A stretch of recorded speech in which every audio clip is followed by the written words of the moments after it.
Welcome to the Truth and Liberty broadcast. We believe we have a mandate to bring godly change to our nation and the world through the 7 spheres or mountains of influence. To further this cause, we give away a product every week that will empower you to get involved in changing your life and changing our world. You can register for our weekly giveaway by subscribing at truthandliberty.net. You can also subscribe to our newsletter to receive weekly updates on guests, news, and much more. This is an interactive live cast, and we welcome your questions. To ask a question during the live cast, use the comment or chat features. Now get ready to dive into this week's topics with our hosts on location in Colorado, USA.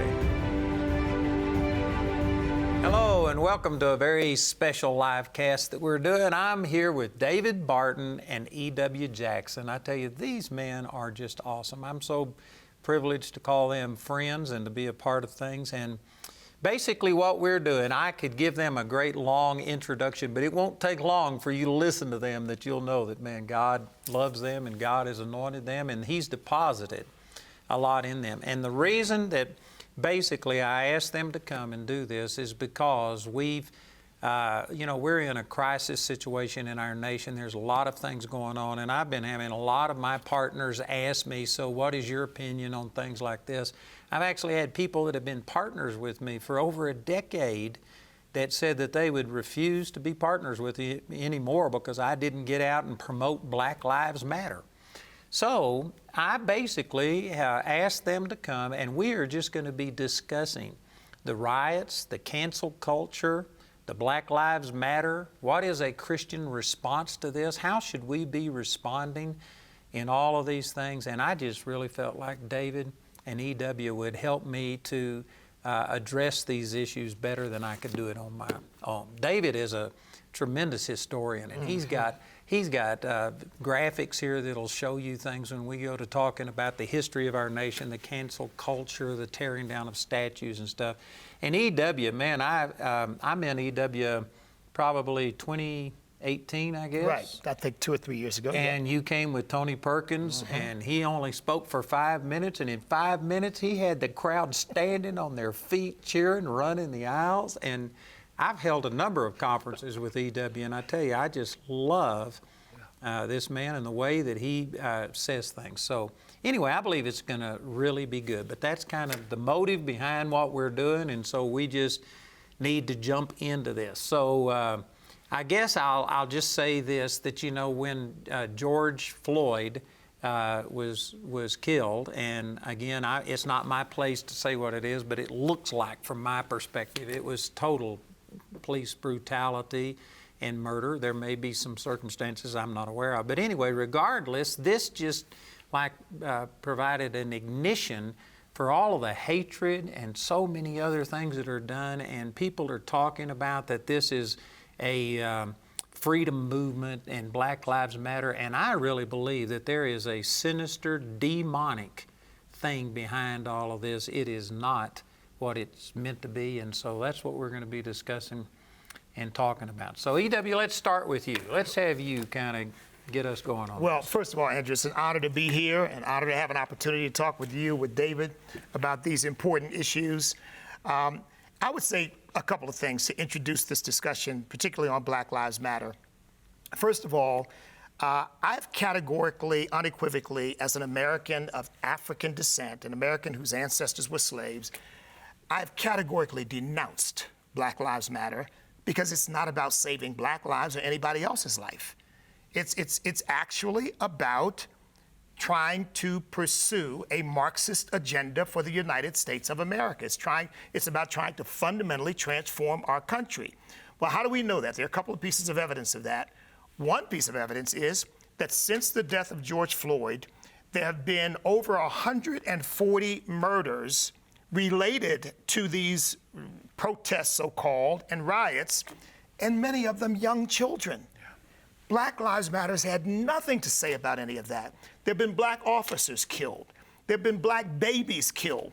One kid, Talaferro, who was lying in bed, 4 years old, lying in bed in his home, killed. Another young girl, 6 years old, with her mother in a car, trying to get around a Black Lives Matter barrier. They shot the car and killed the child. You don't hear anything about this. Not to mention, of course, the 400,000 abortions that take place against black women in our country every single year, completely disproportionate to the population. So it can't be about that, because the evidence makes clear that they don't have anything to say about that. You know, I've often said it this way. You've got to step over a lot of dead black bodies to get to the one that you can use for political purposes. Yeah. And they ignore all the others so that they can get that one. And yet we know, and we'll, I'm sure, discuss this, that the number of black people actually allegedly unjustly killed by police, based upon some evidence, is minuscule compared to the number of arrests, compared to the number of interactions that black people have with police officers. So it's a political ploy. I mean, so that's clearly part of it.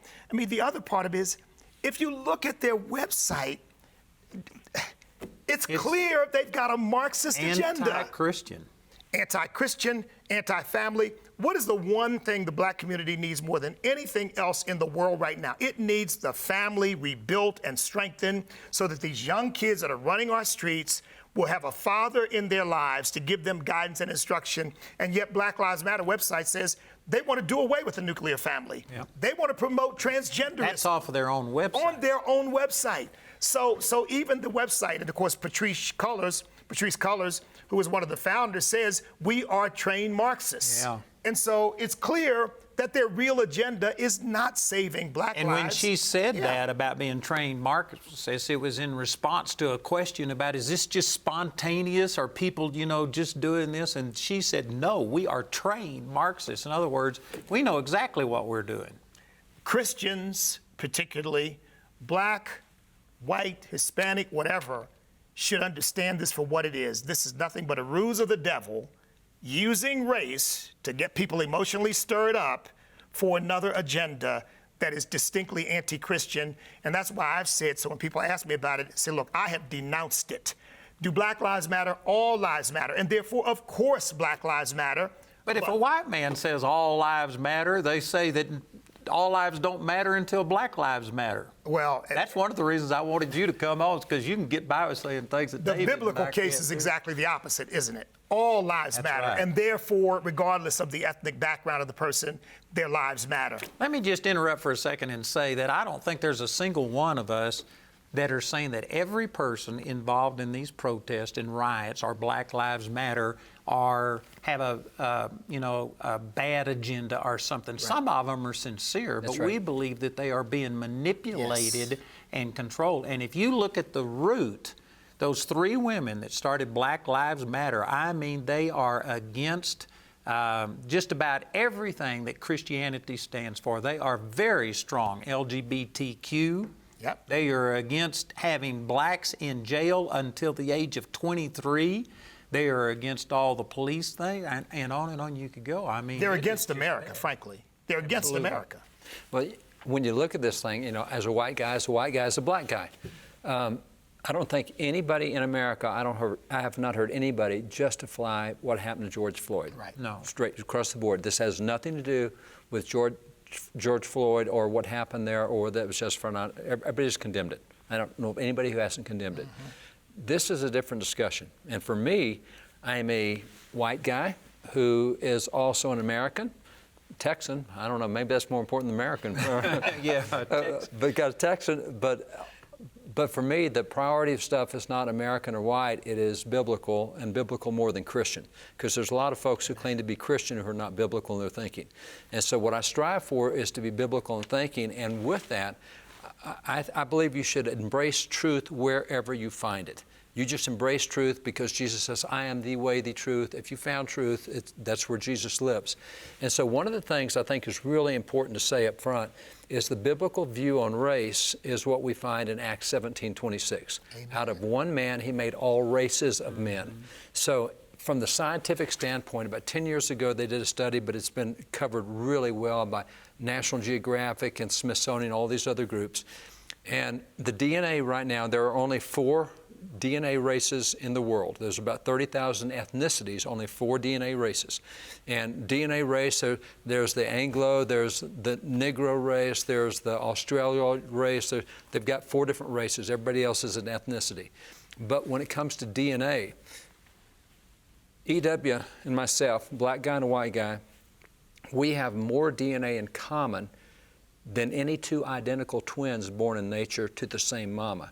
So even though we have different families, our DNA is closer, scientifically, if all the secular guys agree, we have closer DNA than if you take identical twin giraffes born to the same mama.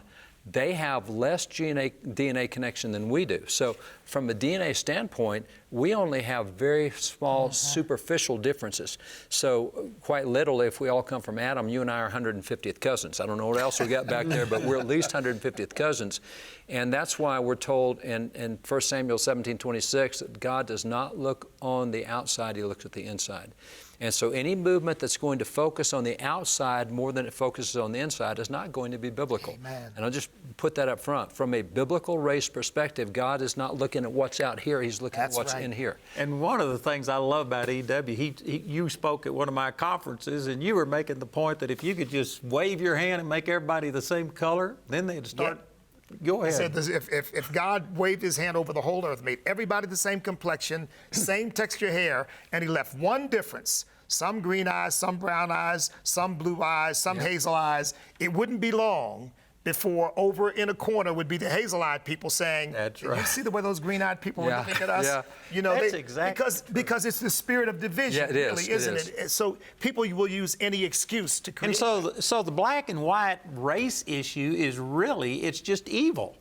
And they're using that, and especially the Marxists. I believe that you were saying earlier that class warfare doesn't work that well in America, so they use race. Yeah, because we're an upwardly mobile society. I mean, probably all of us, I know me, born into a broken home, poverty, raised in foster care.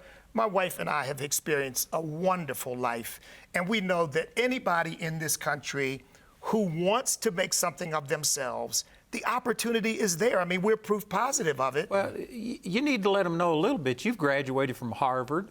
Right? You're a lawyer, and yet you were raised in poverty, foster care. Sure. My father had a 6th grade education.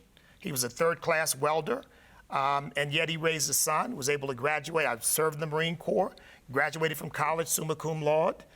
Went on to Harvard Law School, graduated from Harvard Law School, practiced law for about 17 years. But you're an oppressed minority. But I haven't felt it, you know? I mean, and let's face it, propagandizing and brainwashing people and telling them, oh, you're a victim, you're a victim, you're a victim, is what's helping to stoke these protests and riots and all of the disorder that's happening around our country, as opposed to telling people, look, if you really want to consider, of all the places in the world you could have been born, you hit the lottery. Yeah, because you've got more opportunity to fulfill your God-given potential here than any place else in the world. And we know that that's true, but the intelligentsia won't tell. Part of the only way this works is if you look at what you want the narrative to be and ignore the truth everywhere else. So if you look at the narrative of how bad it is in America and ignore the rest of the world, then make an argument. Yeah. But you have to ignore the rest of the world. Census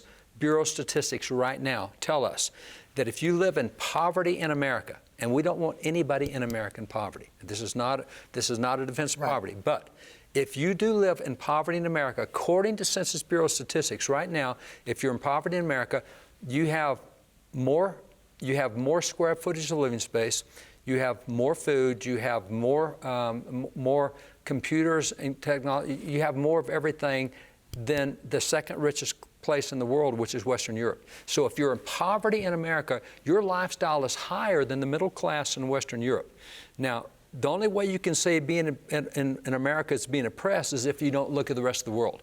But when you take the worst condition in America, and that's higher than Western Europe, that's not the thing we're being told. You know, we're supposed to feel really bad, and we do feel bad for those that don't have it right, but it's not a matter of this group. Again, it's not the superficial outside stuff, it's inside stuff. And you can take that same principle and say that this is what all of these riots and Black Lives Matter is doing. They are focusing on the exceptions of police brutality, and nobody here is saying that there isn't racism. That's right. And that there aren't people that hate other people of different races, but they are focusing on, like when it comes to the police, the exceptions to the rule. How many policemen? 800,000 policemen, I think, in this. 800,000. And we have how many cases of police brutality? I mean, well, what they've documented, and there's several studies, but they all come to about the same number.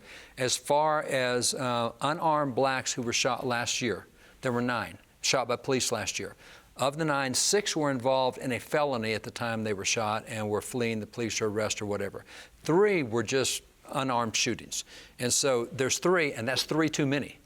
But that is not systemic. No. And that is not, I mean, when you have 330 million Americans, you're going to have people really screwed up. Of course. And they're going to get it wrong. And so one of the things that I'll ask any group, and I get the same answer every time, do you believe racism is a sin? Yes. If it's a sin, it applies to everybody. You don't just have white sins and red sins and black sins. You get sins because it's human nature. So if racism is a sin, it's with everyone. It's interesting that at Harvard University, Professor Roland Fryer, an economist there, did a study, blew him away, because when this started a few years ago with Ferguson and other stuff, he started looking at shootings by police departments, killings of unarmed blacks, etc. And he said he studied the 10 largest police departments in America, and they were urban police departments, so 10 largest urban police departments. He said that a white man, an unarmed white man, was 20% more likely to be shot by police than an unarmed black man. Yeah. But nobody's pointing out, but that's a stat that he said is the most shocking thing of his life. He did not expect to find that, and that's what he found. And he went to Houston and LA and all the big police departments. I mean, it does happen, but it happens anywhere you've got people. You're going to have mistakes, and they're going to make mistakes with Hispanics, with whites, with blacks, with everything, because we're humans. And those police aren't saying, oh, you're... Now, granted, there's no question that there are more blacks that are incarcerated than whites. But that's not necessarily a matter of race. That is, statistically speaking, that is more of a function of family condition. If you're born outside of a marriage with a mom and a dad, you're more likely to end up in jail and commit crimes. And so whites are seeing that number go up in their community right now, because 72%, I think you said, of black children are born in a home without a mother and a father. They're more likely to end in jail, not because they're black, but because they don't have a mother and a father. And whites escalating really rapidly right now, same with Asians, same with Hispanic. Every group where you're having less moms and dads, children born into families with moms and dads, you're seeing the crime rate go up. So while there is a lot more black incarceration, it's not necessarily because you're black, it's because you come out of a situation where you don't have a mom and dad, you're more likely to end in jail, and that's another thing to be considered. You just got to look at that. Which creates a higher incidence of violent crime in the inner cities, and remember, it's black people who are the higher victims too. I mean, they're the ones black on black violence. I think it's the blacks who are going to suffer the most if they defund the police departments, because that's where a lot of the crime's taking place. You know, one of the things that bothers me and frustrates me about this whole thing is that often the people who are the loudest in stoking the resentment are the people who have done so well in our country.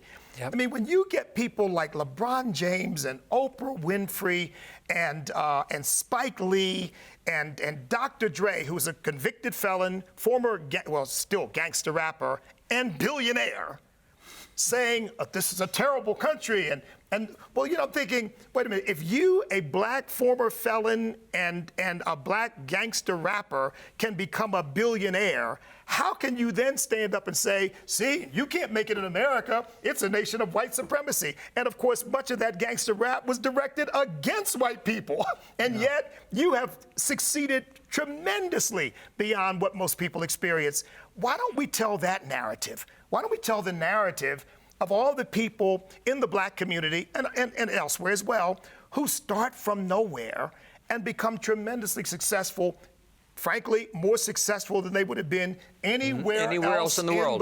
That's right. Anywhere else in the world. And that's the story that needs to be told. I mean, Oprah Winfrey is doing a program on white guilt, and she's walking people through discovering their racism and how you've got to confess it. You may not have known you were a racist, but confess what you don't even know that you've done. But now you are. I mean, so this stuff is not. I say the future of our country is in all of us coming together as Americans to make our country the very best nation we can be, not ripping each other apart, and certainly not. You're right. It's the sin. Now we've got the sin of categorizing a whole group of people, namely quote unquote white people, as somehow inherently evil, immoral, racist. And I am, whether I know it or not. Whether you know it or not, or whether you've done anything specifically or not. I mean, and even if you've done something opposite to the narrative, you're still a racist. Right, exactly. It doesn't matter how much you go. And if you hadn't done anything, then you apologize for your ancestors that were in the Civil War. Well, this is the crazy thing. I mean, going back to the Bible warns us about having a root of bitterness whereby men are defiled. It does. And when you're going to work on being offended, and you're going to find something to be offended about, and you're going to keep digging and digging and digging until you get offended, the Bible says it will defile men. It's a root of bitterness whereby men are defiled.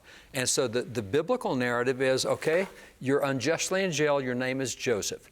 It's not about being bitter over what's happened. It's about seeing where God's going to put you and what you're going to do with it. Amen. Or your name is Job, and what happened to you? Well, it's not about what happened to you. It's about what you're going to do to overcome what happened. And so the focus, as long as you're going to be focused on something negative, it will be counterproductive. It is not going to heal the nation you think you want healed. What you're going to do is create a civil war kind of thing because you're polarizing people. And a lot of people say, hey, I'm with you, but don't call me a racist because I've done exactly opposite in my life.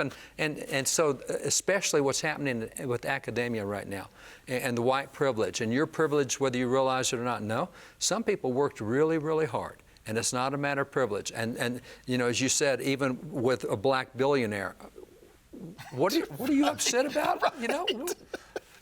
People just don't buy that. And so the more you focus on something small, the more illogical your conclusions are and the more people reject that. And that's where they're in danger of losing a lot of support right now because they've gone a lot further. You know, statues is a good example. They're not tearing down racist statues, they're just tearing down statues. It started with Confederate statues. It hadn't stopped there. That's right. It's going after everything, and now people are saying, no, that's not what you told me when this started. Yeah, well, let me go back to police brutality, which is kind of what started all of these riots and everything like that.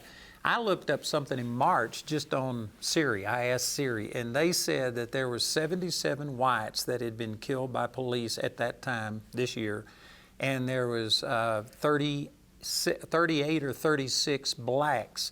And when you consider, and you guys will know the figures better than I do, but when you consider that the majority of felonies and stuff are committed by blacks, then that's actually disproportionate. There's a disproportional amount of whites that are being killed by the police compared to blacks. This is the thing that you're not allowed to say, that 52%, I believe the number is, of murders committed in the country are committed by 6% of the population, which is namely young black men.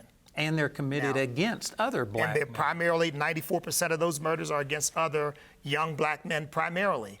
And that's the real explanation for why there's so much negative interaction between police and the black community. But you know, as I've said before, and nobody wants to, particularly these so-called black leaders, they don't want to hear this. How about we start teaching these kids that the police don't hate them and to not see them as an enemy?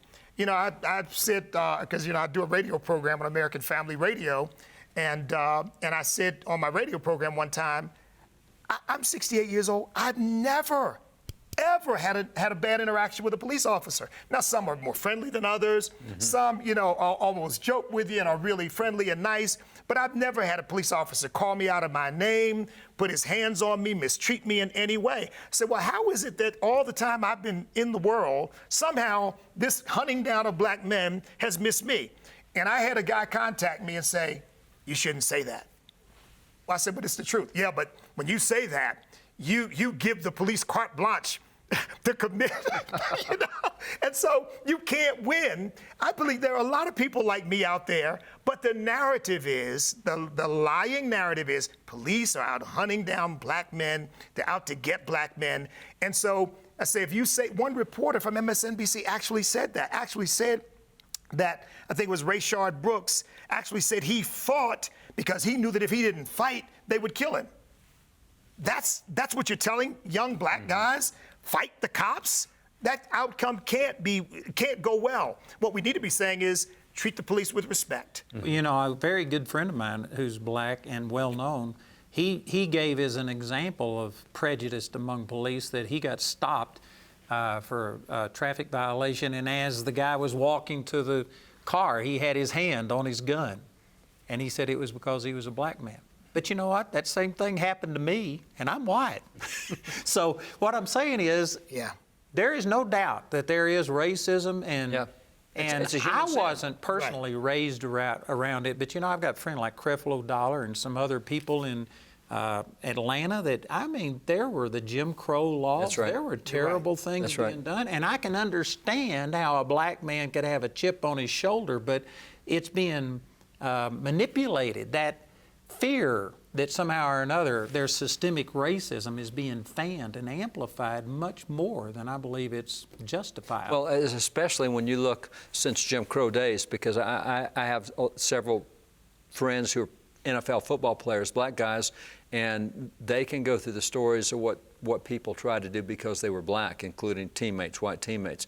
And the racism was there. No question it was, especially if you're in the South. But also we're looking, we kind of wiped out the Jim Crow laws about 60 years ago. You know, the civil rights movement was very successful. So what is it that we're focusing on now? We have to go back to really ancient past, or we have to take an isolated incident and make it seem like it's the norm, because you're not looking at Jim Crow laws today. I mean, when 64 Civil Rights Act, 65 Voting Rights Act was signed, that ended Jim Crow, and now the enforcement has been aggressive on the other side. And so, yeah, there's still going to be, but you know what? If you want to look at incidental stuff, the only people that have ever tried to kill me in my life are black people. So what do I form? I form a conclusion that all blacks are. No, that's not it. That's who I had some interaction with, and just because that does not mean you stereotype a whole group. And same with police or anything else. And so starting to be able to and again, as a Christian, God is I'm going to use the example of Job. What happened to Job, no way, shape, fashion, or form was fair. Job lost everything. He lost his kids. He lost everything. But it was not about what happened to Job. It was about how Job was going to respond to what happened to him.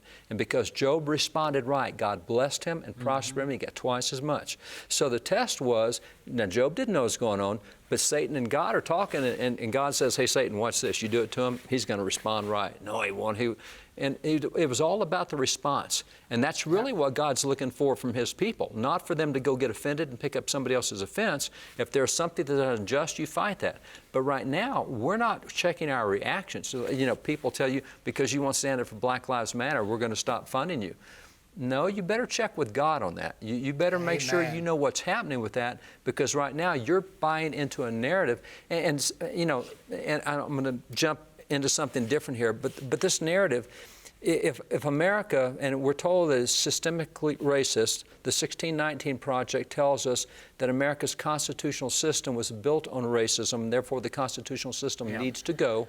Right before we get there, I know where you're headed, Yep. and I want you to come back to that. But let me say that when you go to saying this, and I go to saying, it's the reason we love to have E.W. here with us, but when we go to talking about this, people say, but you don't know what it's like.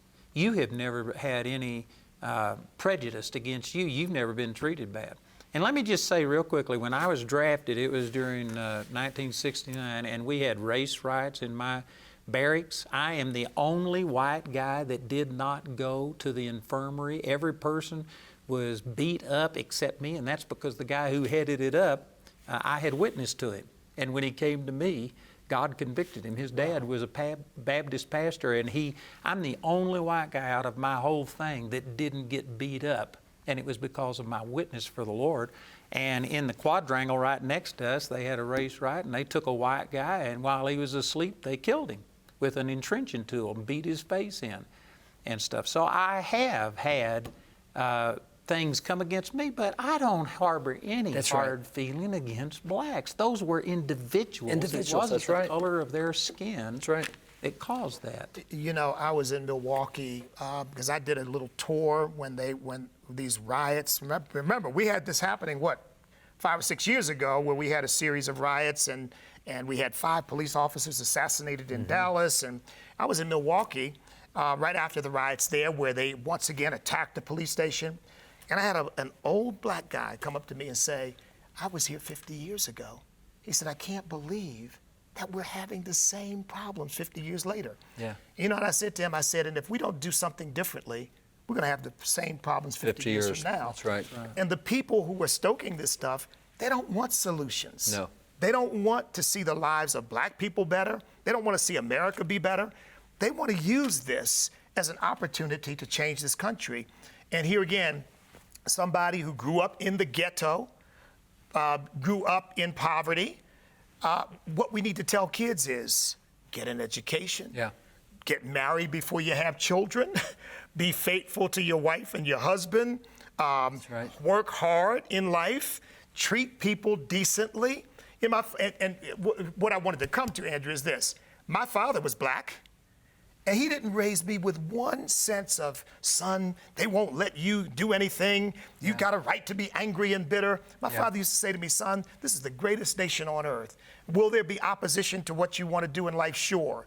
But if you are determined, nobody can stop you. That's right. Not only did he say that, he said, and by the way, help will come from unexpected places. If people see that you want to do something with your life, that's the message we've got to get out to these kids, so that they realize, wait a minute, I've got great opportunities here, rather than go burn down the federal building, go attack people because nobody will let you do anything. I mean, it's a lie, and it's going to perpetuate itself until, you mentioned civil war, until at some point you're going to have people fighting in the streets just to survive. We saw even this week that Black Lives Matter is announced that they have now brought in special forces folks to teach them how to have a military to fight the police, that they're creating fighting forces to go fight the police, because they're already saying, hey, we don't want any arrests until you're 23 or whatever. And by the way, like Minneapolis and others, we don't want police departments, we want them gone, but we're creating our own special forces to go attack the police. So they're escalating this thing. And a lot of people feeling guilty about being white or anything else, want to give lots of space and lots of ground. And what they're doing is giving up ground that it's not going to be what they want. Because as you pointed out, they are trained Marxists. And what Marxists want is turmoil. But you can't just go in and say, let's blow up the nation. You got to go in and get people offended over something that they'll get offended over, and then you can blow up the nation. So it's like the magician. Watch my hand. It's racism. No, it's not. Over here, I'm going to blow everything up. and they're watching the wrong hand. And so that's a lot of what's going on. And that's, again, why we've seen this thing move from where it has. And even the narrative. When I listen to the news, I would think that the black community is all unified on getting rid of police, until I see the national polling that says by far the group that least wants to get rid of police is the black community. Now, that doesn't fit the narrative we're being told, and so therefore we don't hear much about that poll. You have to look for it, and it's out there, and there's several like that. But media's not covering that because that doesn't help their narrative and their story. And this is kind of like a perfect storm, because if the media wasn't just amplifying all the stuff that they're doing, they wouldn't be able to do this. But we got all these different dynamics working. And I'm sorry. This is the first time I'd ever heard you say that about your dad, but I would relate that attitude he instilled in you is one of the reasons that you're a Harvard graduate and that you're prosperous. Yep. And Tony Dungy, James Brown are friends of mine, and both of them have said very similar things. Tony Dungy specifically talked about his dad being sent to the back of the bus, and rather than be humiliated, he just decided he'd walk every day. But he didn't instill in Tony this attitude that you're underprivileged and you're being treated bad. He said there's always a way to respond. And as a result, Tony Dungy's at the top of his game, and his dad rode on the bus to the White House and sat on the front seat with him and stuff, because they didn't have this victim mentality. Well, all the stuff you were saying, you got from your dad, and all the stuff you're saying, get an education and get married and have children in marriage and love your husband and wife, be faithful. That should be said to every kid in Yep. America, regardless Yep. of what race they are. And what your dad said, hey, if you'll go after it, there'll be people surprised that people come alongside to help. Every kid should believe that. Every kid should be taught that. It doesn't matter what color they are, what background they are. That's the key to success, and that's universal. And let me add to that that you should teach every kid that they ought to love God and That's let right. the Word of God be the foundation. right. Because you were talking about that you have to have this root of bitterness to be able to protest and kill and justify burning buildings and defacing things. You have to not love your neighbor as yourself, to go do to somebody else what you would never want done to you.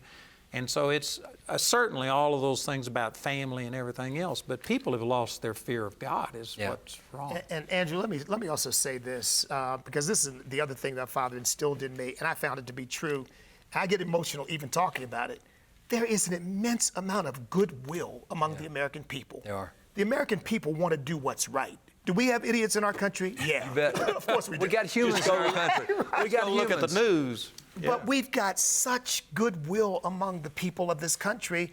And if we would begin to instill in our young people that we're a Judeo-Christian nation, people who want to do good to others. I mean, look, we're the most charitable nation the world has ever known. When there's a disaster somewhere in the world, no people, I'm not just talking about our government, no people give more than the American people give to help people all around the world and to help people in our own country. And here again, we ought to be instilling that, giving them a reason to be proud of and grateful for our country rather than a reason to be resentful and angry and hateful toward it. So let me go back to where you were headed a minute ago. One of the reasons that there's so many, I believe, sincere people who've been sucked into this thing without knowing it is because they have been taught a wrong history of our nation.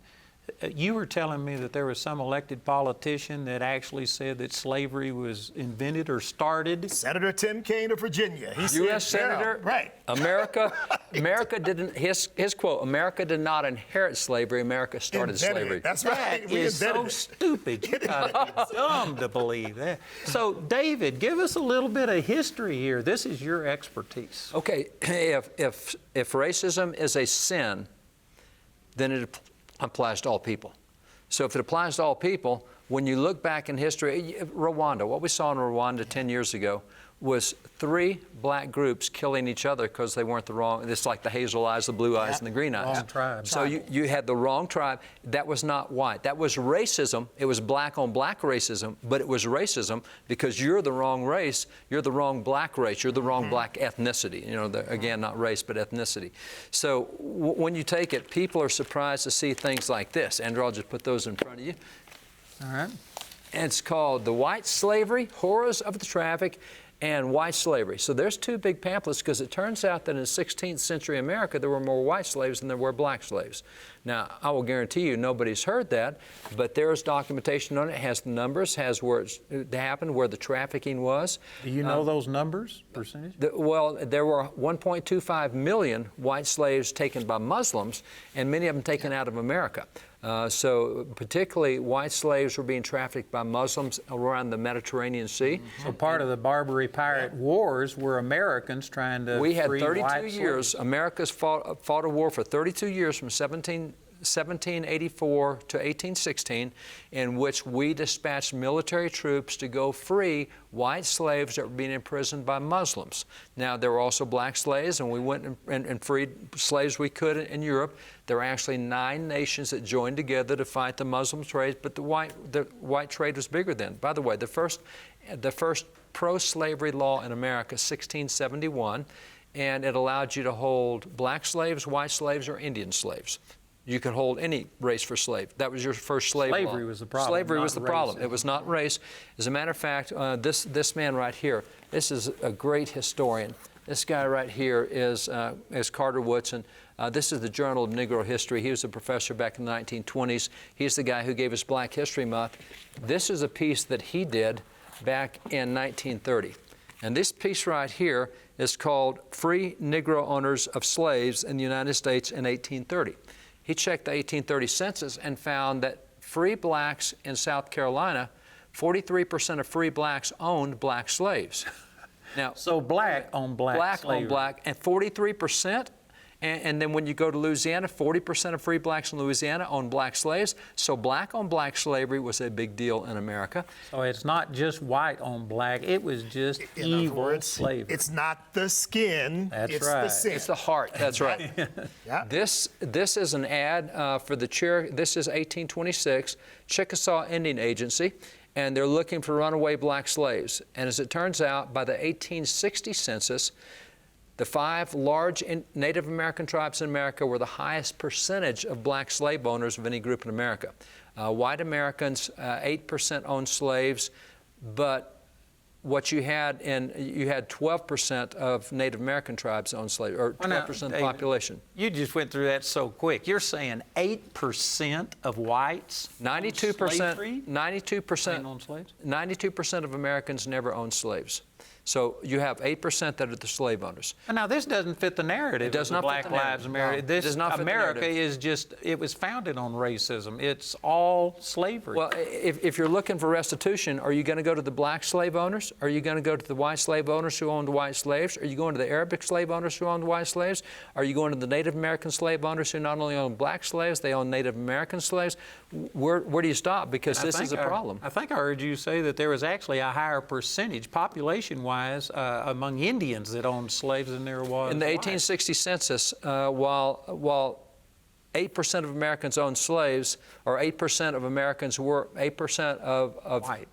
Now, I'd say it differently. 8% of the population was slaves in the general population. Among the Native American populations, 12% were slaves. Wow. So among the general population in America, it was 8%. Among Native Americans, it was 50% higher. It was 12% instead of 8%. So, and by the way, people blame Columbus for slavery. When Columbus arrived in the New World, anthropologists tell us that between 20 and 40% of Native Americans were enslaved by other Native Americans at the time Columbus landed here.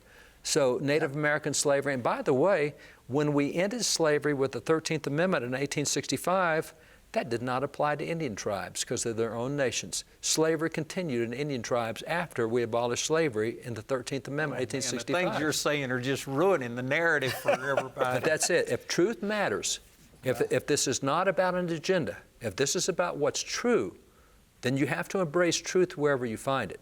And whether it be from black historians who were very candid about what happened in their own race, whether it be from Native Americans, and by the way, these are all little cards that came out of the 1860s. These are all of white slaves in Louisiana. So white slavery was part of black slavery as well.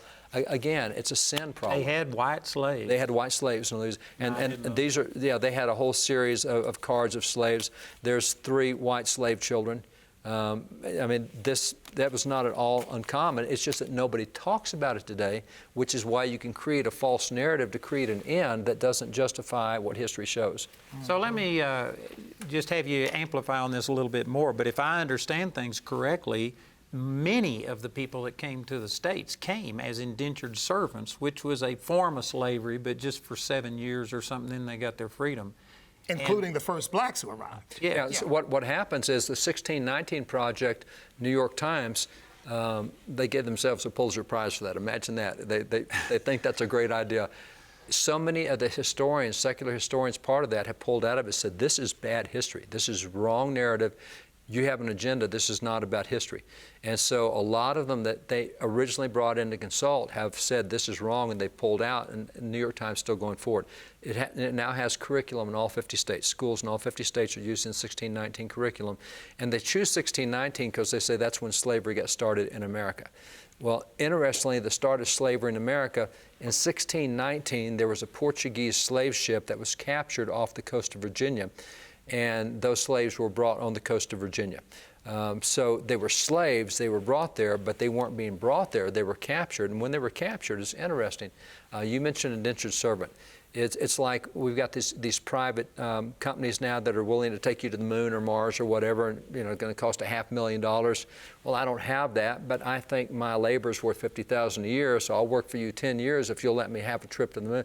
That's indentured servant. I'm using myself as collateral for That's you really to not sponsor me to go. slavery. It's not slavery. What I'm doing is I have signed a loan, and I'm using myself as the collateral in And that. that's in the Bible. And that's in the Bible. And so what you have, and in 7 years, you do that 7 years and it's over, and that's how long the indenture was in Virginia and elsewhere. You came to the New World and said, okay, if I'll sponsor your trip to the New World if you'll work for me 7 years, and then when you finish working for me, I will give you your own piece of property. You get your own land, you get your own property. I'll set you up in business so you can succeed. So what happened is those slaves off the Portuguese slave ship got brought on shore of Virginia, and they weren't made into slaves. They were indentured servants. They worked, and they were all freed by the state, and they all got land from the state. So that 1619 doesn't hold because that's not the start of slavery in America. Now, one of the indentured servants that worked his way into prosperity is a guy named Anthony Johnson. Anthony Johnson, yes. Anthony Johnson worked his way to prosperity, started sponsoring others indentured servants, and one indentured servant was a black guy, and Anthony went to court and said, this guy is so lazy. He is so bad, I'll never get my money back off this guy. Mr. Court, Mr. Judge, I want you to give me this guy for life because it'll take the rest of his life to pay off what I invested. And the court said, yep, you can have him for life. The first occasion of black slavery in America was a black man going to court owning to sue another black man, and that's where slavery gets started in Virginia. And so none of that's in the 1619 And there's some people project. that are just really getting set free, but there's others that are getting mad because they already believe this, and that doesn't fit the narrative. Well, you know, the other thing that I find very intriguing about that early period is, you know, this whole concept of whiteness. You know, people in the 16th, 17th century didn't think of themselves as white. They thought of themselves as Irish or Italian or wherever they came from. And in my view, it was after Bacon's Rebellion and the willingness of poor, less privileged whites to come together with blacks who were indentured servants or maybe slaves, to come together, that they said, now wait a minute, we got to put a stop to this. We can't have these people coming together against the elites, because the slave owners in the country were always a minority. Yeah. And they said, well, you know, we white people have got to stick together, you know, and no matter how bad it may be for you, in other words, you may be the poorest of the poor, but remember, you're not one of them. And they began this ideology. That's right. This ideology of whiteness versus blackness. And instead of people in our country today realizing, no, the fact of the matter is, all of our ancestries are different. That's right. In all kinds of ways. I mean, the Northern Italians and the Southern Italians didn't even like each other. Yeah, you know? that's right. And there were Irish people, the Scotch Irish, and the Irish who came to the potato famine. They didn't even like each other. They didn't see each other as the same people. But now we've got this thing of whiteness, and there's such a thing as white supremacy. Nobody's ancestors came to this country thinking, boy, I'll tell you what, we white people are really going to clean up here. No, they came from their own ethnic background, their own nation, and they were simply trying to pioneer out of life. And most of them never had anything to do with slavery. So, You know, it just seems like it's inherent in human nature to somehow or another dislike somebody because of something. Like, I was raised in Texas like David, and we used to sit there and talk about people from Oklahoma. Oh, we still do. Right. And I had the What do you joke, mean used to? We still do. I had the joke that the Oklahomans would throw dynamite across the Red River at us in Texas, then we'd light it and throw it back. And so, anyway, there's always the Sooners against the Texans and the Yankees against the Confederates, and or Texas A&M against University of Texas, or, you know, that's what rivalries are. And sometimes they get carried way too far. But and so anyway, this thing about systemic racism, that America is just systemic racist and that it permeates everything. How would you address that? Well, see, what happens is I would take you back to what you don't know about American history. Not only that the fact that all races were involved in slavery, I would take you back to the fact that what you've been told for the last 30 years is all about the atrocities that happened in the Deep South, where they had plantation slavery. If I take you into the North and show you that by 1804, there was not a northern state that still had slavery. They had all abolished it. And by the way, they were the first in the world to do so. Now, let me put some context here. America was the first nation in the world to abolish the slave trade, 1807. Now think about that. It's only been 200 years since anybody abolished the slave trade, and we were the first. Now, We signed our law first, the British signed it afterwards, and theirs went into effect sooner than ours did, but theirs didn't go into full effect. Ours said no more slave trade, period, end of story. The British said, well, we're going to phase it in. So British sometimes get credit being the first. Either way, we're within months of each other, but America's the first to absolutely ban it. So imagine that no one had banned the slave trade till 1807. So explain what you mean by banning the slave trade, because slavery still existed in 1807. Here's what the slave trade is. The slave trade starts with black-on-black violence in Africa, tribes killing each other. And I kill you because you're the wrong, just like Rwanda. It's the wrong thing. And then the Arabs come to them and say, wait a minute, don't kill those guys, sell them to us. We'll be happy to buy them from you because we've got markets over in the Mediterranean area. And so suddenly, these guys that were killing their enemies said, well, let's not kill them, let's just sell them. And so then you have the Arab slave traders, and the Portuguese and the Spanish are next to get involved in buying people and selling them. Because if you're going to kill them, we can make money out of this deal. And so then they start having the slave trade. And so what happens is what we call the African slave trade runs from 1501 to 1875. So roughly 374 years the African slave trade. In that period of time, we have records that about 12.7 million Africans were taken out of Africa, and they were sent all over the world. Sent to Europe, they were sent to Asia, they were sent to Africa, South America, they were sent everywhere. Islands. Islands. And so of that 12.7 million that were sent out, 2 million died en route. So 10.5 million made it to their destination. So of that 10.5 million, where did they go? 46% of all slaves sent out of Africa went to Brazil and to Portugal, Portuguese holdings. 26% went to British holdings, not America.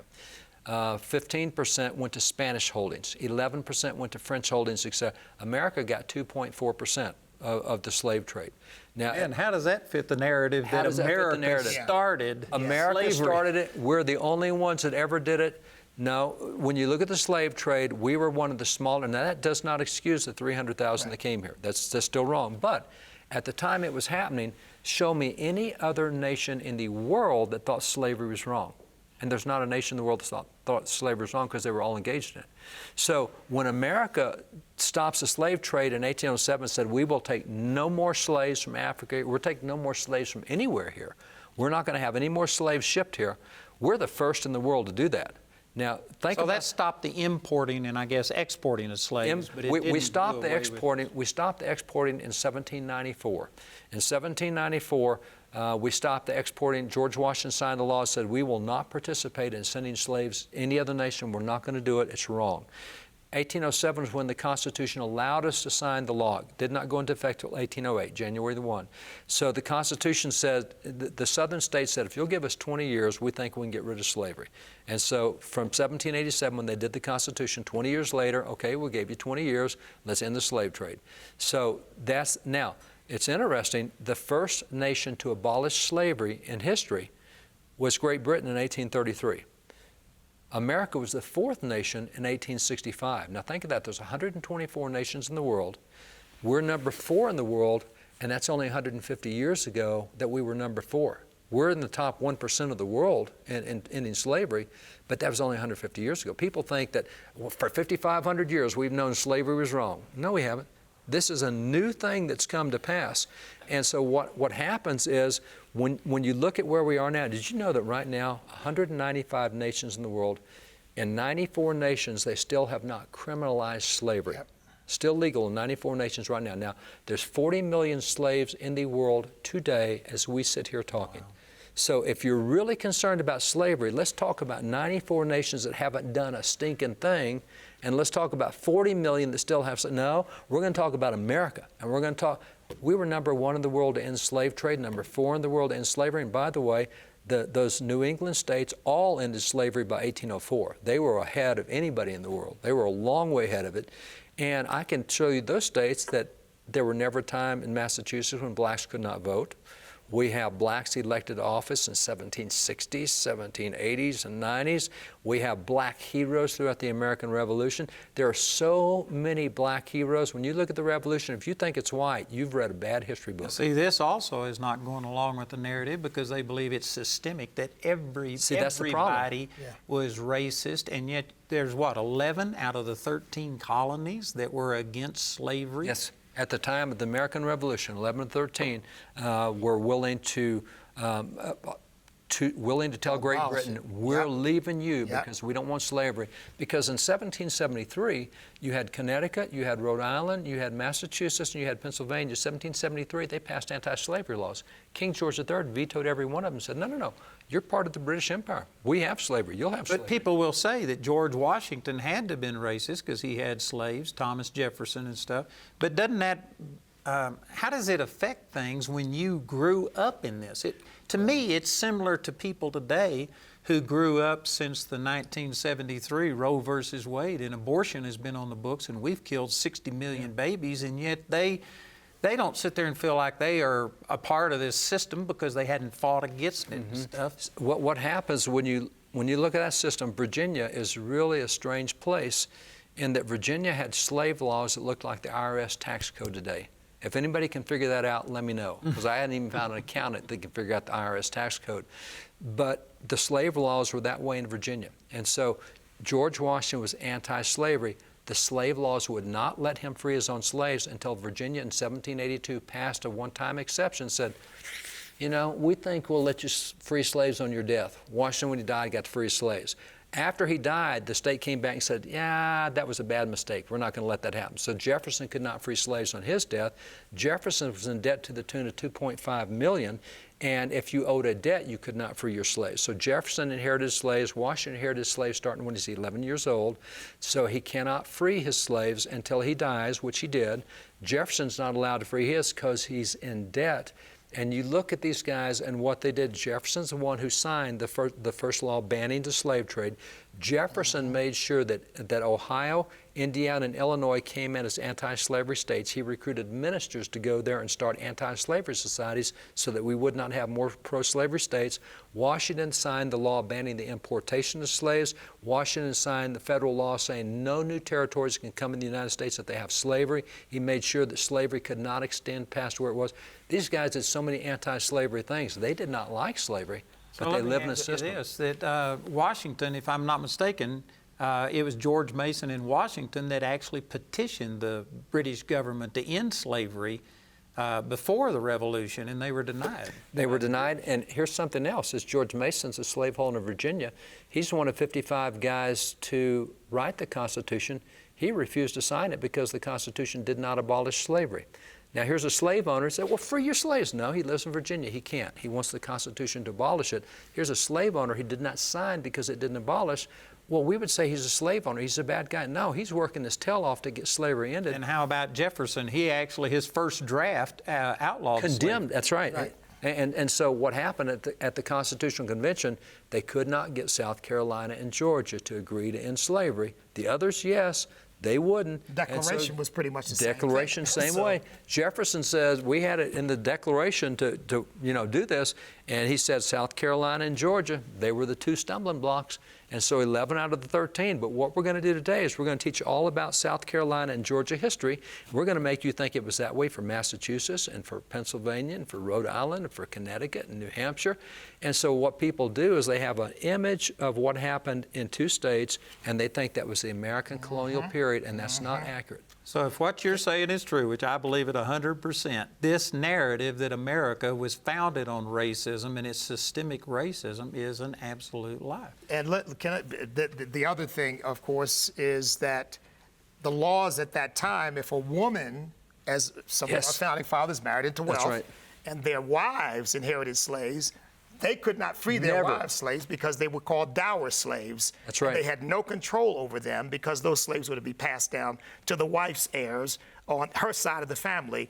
But the other thing I want to add to what David said, which is absolutely true, I've verified it myself. I mean, you don't need any other authority when David has spoken because he's got all these original documents from which he takes his information.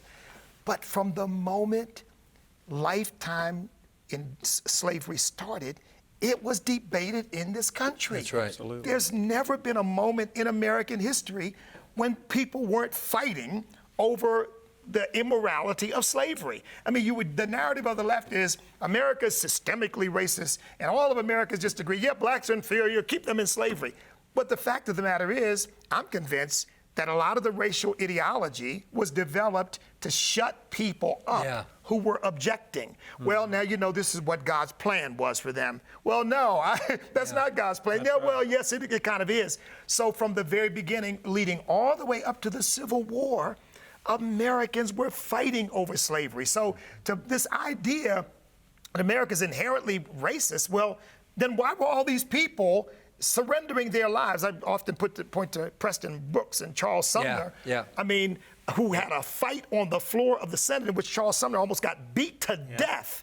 So it's just a false narrative. I mean, like everything else, it's more complex than people want to make it. America's a complex country, but remember this, America is a Christian nation. That's right. And Christian values have always been the conscience of our country. So there's never been a time when, unlike some countries, like India, for example, with its caste system. That's right.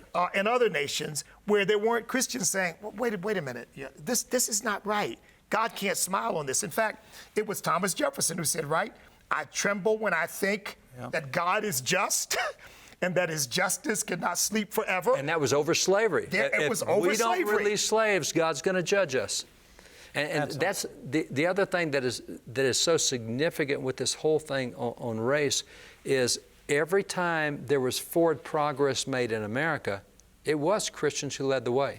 Now, you can point to some Christian guys on the other side who use the Bible to justify slavery, but they're the exception, not the rule. The preacher, the abolition movement, I mean, one of the things that when Charles Sumner, when he took that beating from Preston Brooks on the floor of the Senate, they had just had a petition delivered to the Senate that was signed by 4,000 clergymen, which was 75% of all the clergymen of New England. So 75% of all the preachers signed onto an abolition petition saying you got to end slavery. I don't think we can get 75% of Christian ministers to sign on to John 3:16 today, but back then they're willing to stick their name out. So it was always Christian principles that led the right direction, and to blame Christianity for it, yeah, you're going to have some goofed up people who think wrong, but they're the exception, not the rule. So if a person wants to go back and find some of the founding fathers that were racist or believed in slavery, let me tell you, they can find something. About a fourth of them are. Of all the ones we've investigated, and we have their writings, of the founding fathers, about a fourth were pro-slavery. And there's just no reason for that, no excuse for it. And those two colonies that refused to go for it and stuff, that's 2 out of 13. But that totally changes the narrative. That's right. And if that history was known, they wouldn't be able to incite the riot and stuff. They could not get people to believe their lie if we knew the truth. And so this leads us to talking about the cancel culture and all of the statues that are being taken down and stuff. How do you respond to all of that? Let me take you through several slides. So these are all from news services. And so since we're doing educational stuff, we can show these slides. I don't have credit on there for all the different news sources that have them, but people can find them. But we're told that the statues are coming down because of racism and Confederate statues, et cetera. And so as you look at that, and one of the things that I found interesting is I recently went online to see if I could find, because I'm keeping up with what's being torn down, but I want to see if I could find a list of what other sources say are the monuments that are being defaced and statues being torn down. And the top 2 that come up, the big ones, the only thing they have listed are Confederate statues. Oh, okay. And let's just say for the point of discussion that all Confederate statues are bad. But that's not as simple as it is either. There's a lot more to that. But let's just say that. Let's give them that. Then why aren't you putting all the other statues up that are getting torn down? Why are you only showing Confederate statues as if you're trying to justify the point that this is only about race? So let me just go through some real quick. It's, from my standpoint, it's more about hating America. The one that's coming up here, is you see a statue done on a painting of Lincoln back in 1863. Lincoln is known as the Great Emancipator. The Emancipation Proclamation 1863 freed slaves in the southern states. And so after the war was over, a number of freed slaves gathered money to build a monument to Lincoln. Frederick Douglass spoke at the commemoration of it. They have one in Boston, which was the hotbed of abolition activities where all these Christian ministers were, and they also have one in D.C. Well, now the Boston mayor is saying, well, we're taking down the one. President Trump has said, we're not taking down the one in D.C. They tried to deface it. He actually had them stop before they could tear it down. But the mayor of Boston said, well, it is coming down. So that's going down. The guy who ended slavery somehow is a racist, and he's got to come down. Is that because they showed the black man kneeling and kissing his hand? Well, you can argue that. It shows them in subjugation, but you can also argue that historically they were grateful to Lincoln for having freed them, and that's exactly what happened, which is why the painting was done, because that's what they saw. If they really believed that incident actually took place. Incident happened. It's history. It took place. It's history. And if they really believed that Black Lives Mattered, they would do that to show the gratitude towards the person that led the emancipation. And the Black Lives that mattered at that point, that was their attitude toward Lincoln. Yep. They called him the great savior. Yep. Again, ignorance. My people perish for lack of knowledge, and there's people sucked up into this Black Lives Matter that are actually destroying people that were for. Well, this is a statue out of Cleveland, and this one in Cleveland, these are the Union soldiers and sailors. Now, that's not Confederate. I thought the Union, if we're going to say the Confederate was racist, then we're going to say the Union was fighting racism. So why did you deface the Union soldiers and the Union sailors? And then if you look at David Farragut, he was a Southerner who came to the North to fight slavery. He joined on the side of the Union because he did not agree with slavery, but we've had to tear his statue up and tear it down in D.C. because he's an anti-slavery guy. If you go past Farragut, then you get Ulysses S. Grant. He's the commander-in-chief of the forces that destroyed the Confederacy. What's your issue with him? And by the way, he did, I think, 7 civil rights laws, including the law that punished the Klan for racial violence, and you're going to tear his statue down? Pretty much destroyed the Klan. Plus, he freed a slave that was given to him. Yeah, his wife, who was a Democrat and had a family plantation, gave him the slave. He said, no. Lasted within a week, the slave was freed. So let's tear his statue down. Let's tear his statue down because he freed a slave one time.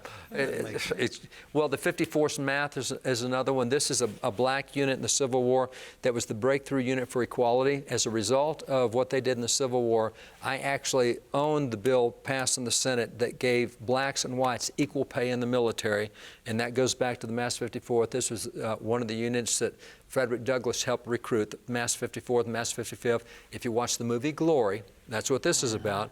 And so we're going to deface their monument, their statue, the Breakthrough Equality Group. If you go to Frederick Douglass statue, why would you tear that down? What? Well, we're tearing down racist. Oh, no, wait a minute. See, none of these statues I'm showing you have anything to do with the racist narrative. This has to do with hating America. Yep. Anybody that we honor and recognize in America has to come down, including Frederick Douglass, all the founding fathers. So if you're Caesar Rodney, who freed slaves, he's got to come down. George Washington, of course, we talked about his position and what he did in helping end slavery early on. Then you got if I'm not Jefferson. mistaken, I think I heard you say that among blacks that they had pictures of George Washington hanging up and things like this. He was considered a hero. Well, he freed his slaves, and for the next several generations, they came and took care of Mount Vernon, took care of the estate, just out of their admiration for him. We have books written by black historians. A great guy is William Nell. William Nell is the first black man to have any position in federal government. And in 1852 and 1855, he did 2 books on black history. And it talks about George Washington and his relationship with black soldiers and how he treated them as equals, would not let them be treated as slaves in the military. And in the military, the positions he had with them. And so even though he owned slaves, his relationship with them was one of equality. And so that's black historians telling us that. The slaves that he freed recognized that and honored him. So, their attitude. You could say that the blacks today who are so upset and rioting and doing things are totally out of sync with true history. With their true history and their own heritage. That's right. And let's not forget, he had a famous meeting with Phyllis Wheatley. That's right. And she was at that time a black slave. That's right. And he had nothing but effusive things to say about her intelligence, about her talent. And he even met with her. He did the first USO show, and Phyllis Wheatley was the performer. When he was at Cambridge, when they did the Siege of Boston, Phyllis wrote a poem not only about George Whitefield, but about him and others. And he got it, he loved it, and he said, I want you to come perform your poetry for all my officers. He said, but I'm really scared that if I ask you to come, people are going to think that I asked you because you wrote a poem about me, and they'll think I'm being selfish. Right. Your poetry is just so good, everybody needs to hear it. And so he got all of his officers together, had her read poetry. It was like a USO show. It's like Bob Hope going to entertain the troops. And Washington brings in Phyllis Wheatley. I mean, there's so Now, what racist is going to bring in and hail this poet that everybody ought to hear? Now, here again, our founding fathers were not perfect, but they were honorable people who I think had a heart for an America that would include everybody. Well, I'm going to say most of them were, because again, there was about a fourth of them. Right. I'm not giving those guys a pass. But the guys that need a pass, we want to give a pass. And there were other guys who never in their life owned slaves, whether it was John Adams, Sam Adams, Roger Sherman, all these other guys. You know, Franklin owned a slave and then freed one, Benjamin Rush. Franklin and Rush both started the abolition movement in America, and both had owned slaves and freed them. And it's interesting that Benjamin Rush, God gave him a dream in which his slave appeared to him in a dream and made him aware of accounting to God. And Rush said, oh my gosh, I don't want to have to account to God for having owned a slave. He freed his slaves, became a national leader of the Anti-Slavery Society. So, I mean, a lot of these guys owned slaves, freed them because they had an epiphany at some point in time. Because when it's like you were saying earlier about abortion, if you grew up in a culture where abortion's all around you, you don't think about it. And so to grow up in a culture that has slavery around you and to think about it and say, that's wrong, I'm going to go against the culture. That's a hard thing to do. Because how old was George Washington when he inherited his first slaves? 11 years old. Now, so what was at 11 years old? He's supposed to say, "Now wait a minute, I've thought about this, everybody." That's right. I think, I mean, right? That was the culture he was brought up in. But I say we ought to give the founding fathers tremendous credit for transcending all of that and really going against a lot of the sentiment of the elites around them. And saying this is wrong. I mean, George Washington came, as you know, to denounce it. That's right. And Thomas Jefferson, on more than one occasion, denounced it. And see, that's the other thing is even when we focus on Washington and Jefferson, even those guys are exceptions. They're not the rule. I mean, they were in the South, and they took on their own culture and their own climate to do it. But when you get to the North, when you get to the Adamses and the Roger Shermans and all those guys up north, you're not even talking about owning slaves. I mean, you can't even make the comparison of Jefferson and Washington because they just didn't. And so when we look at slavery and founding fathers, we're going to invariably pick Washington and Jefferson because they owned slaves. Yeah, but even they were an anomaly. Now, if you want to go into Georgia and get Abraham Baldwin and those guys, okay, yeah, they were pro-slavery. But even Washington and Jefferson weren't pro-slavery. But even they weren't typical for most of the founding fathers who didn't own slaves and were anti-slavery. And so again, when we study American history today, we get a heavy dose of South and not North. We just don't know anything that went on up north. I mean, in 1793, John Hancock put on what was called the Equality Ball. Blacks and whites were equal in Massachusetts, and so he did this big ball honoring all the blacks in Boston to show how that we had equality. You know, you don't hear about the equality ball. You won't hear that. No, I'm amazed at how much you know about all of this. What happens among your own, blacks when you come out talking about America having a godly heritage? Well, and we were saying earlier, people who want the truth go like, wow, I didn't know that. Yeah. People who have an agenda, who, as you said it earlier, David, truth and facts don't matter. Yep. you could just dump facts and truth on them all day long, and they'll just look at you and go, yeah, but. It doesn't go with my agenda. That's right. It doesn't. But here again, the importance of this is that there are a lot of people. One of my dearest friends today, a bishop, told me that he and his wife came to an event that I attended. I happened to be one of the speakers, but there were a number of us, and we were talking about these kinds of issues. He said they wept the whole way home. He said, because we realized we've been lied to. We realized we were operating on lies. We were voting Democrat all the time. We just thought, oh yeah, we're black. And they said, no more. Yeah. No more. So I think there are a lot of people out there, when they hear the truth, they have an aha moment. And if you're raised in that culture and, in a sense, got a chip on your shoulder, you're going to filter everything that you hear through that. And I think that that's why Black Lives Matter is able to get so many people on their side. They're dealing with misinformed. They're dealing with a people who have been miseducated for long enough that now they believe what they've been told. Yep. And let me go through some others, because I want to drive home that this is not just about racism. This is about destroying America. And that's why Marxism, it's important that she said, I'm a trained Marxist. Yep. Well, that's not after race. You're after... That's Prentice Cullors, one of the co-founders of Black Lives Matter. So what you have Philip Schuyler, who's one of the generals in the American Revolution. Here's the monument, Casimir Pulaski. He's a Polish general in the Revolution, came over here, anti-slavery guy, but he's got to come down because he's a founding father. You have Thaddeus Kosciuszko, who's another Polish general who came over. He hated slavery. He took his entire life estate to fight slavery, but we had to deface his monument, tear him down. You had the same thing with Louis XVI, because he's the French king of France that supported the American Revolution and sent the Navy and Army over here. So since he supported America, he's got to go. This is the tomb of the unknown soldier of the American Revolution. So we're going after the unknown soldier of the American Revolution.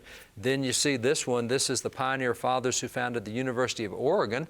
Now, I'm not sure what racism we're talking about here. They all go on the Oregon Trail. They cross the mountains. They say, hey, now that we're over here, let's get a school for our kids. Built the University of Oregon, but got to tear them down. Can't have them. Matthew Maury, who's a great scientist, the father of meteorology, the father of oceanography, got to get rid of him. This thing about Jesus is a racist, and he's got to go. So And why is Jesus a racist? Man, my goodness. He's white? Or How about you seen all the pictures in Sunday school? He's white. Hey, time out. Newsflash for everybody.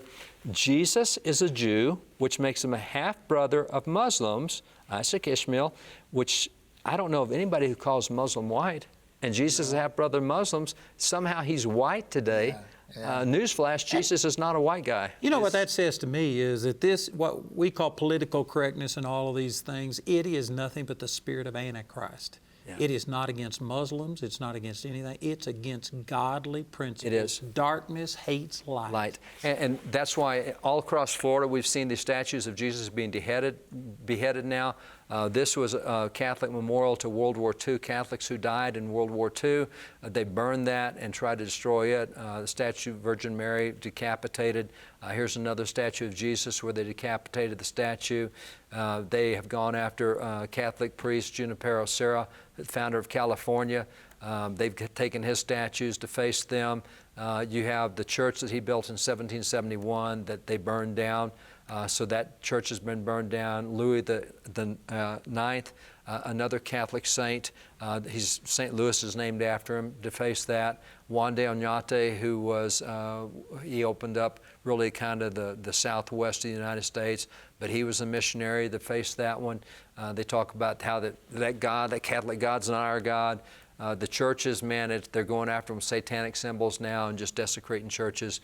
In the last that seems pretty obvious that is just demonic. It's not normal. Yep. Well, and it's so many of them. I mean, last week were 11 churches were desecrated that way. Burning Bibles. Burning Bibles. Then the St. John's Church in D.C., the Church of the Presidents, they burned it, and then they came back a week later and did it again. Then you've got George Whitefield, the revivalist of the First Great Awakening. His statue has to go.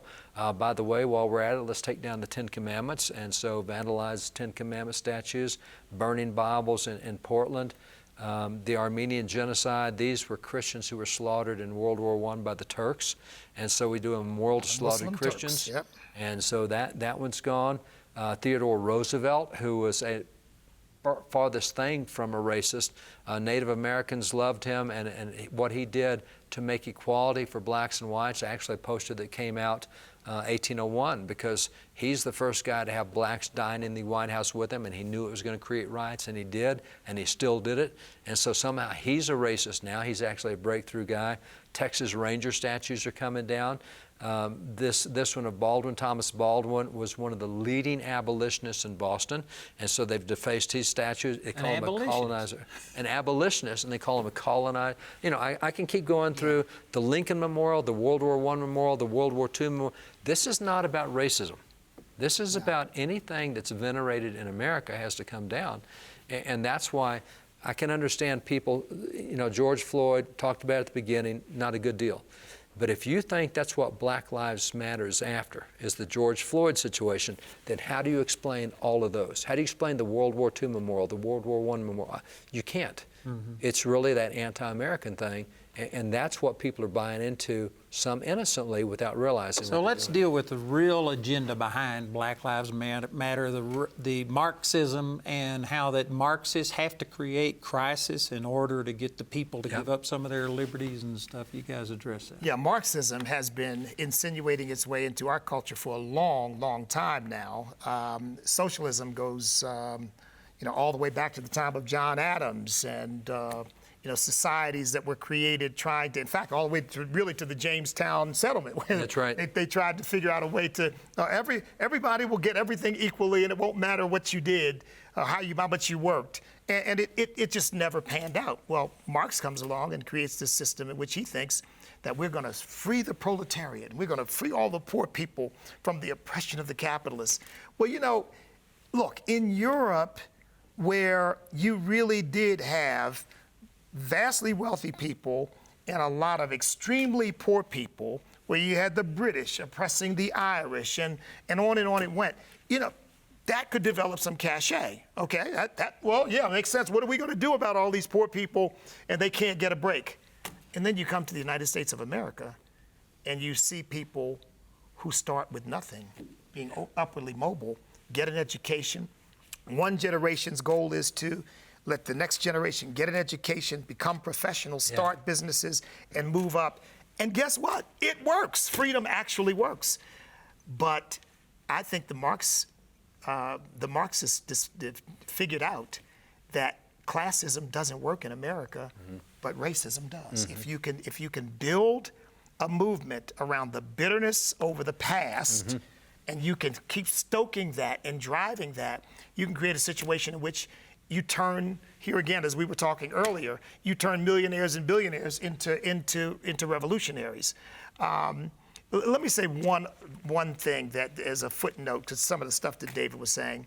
Look, I'm an American. It's been at least 200 years, maybe longer, since I had any ancestors in Africa.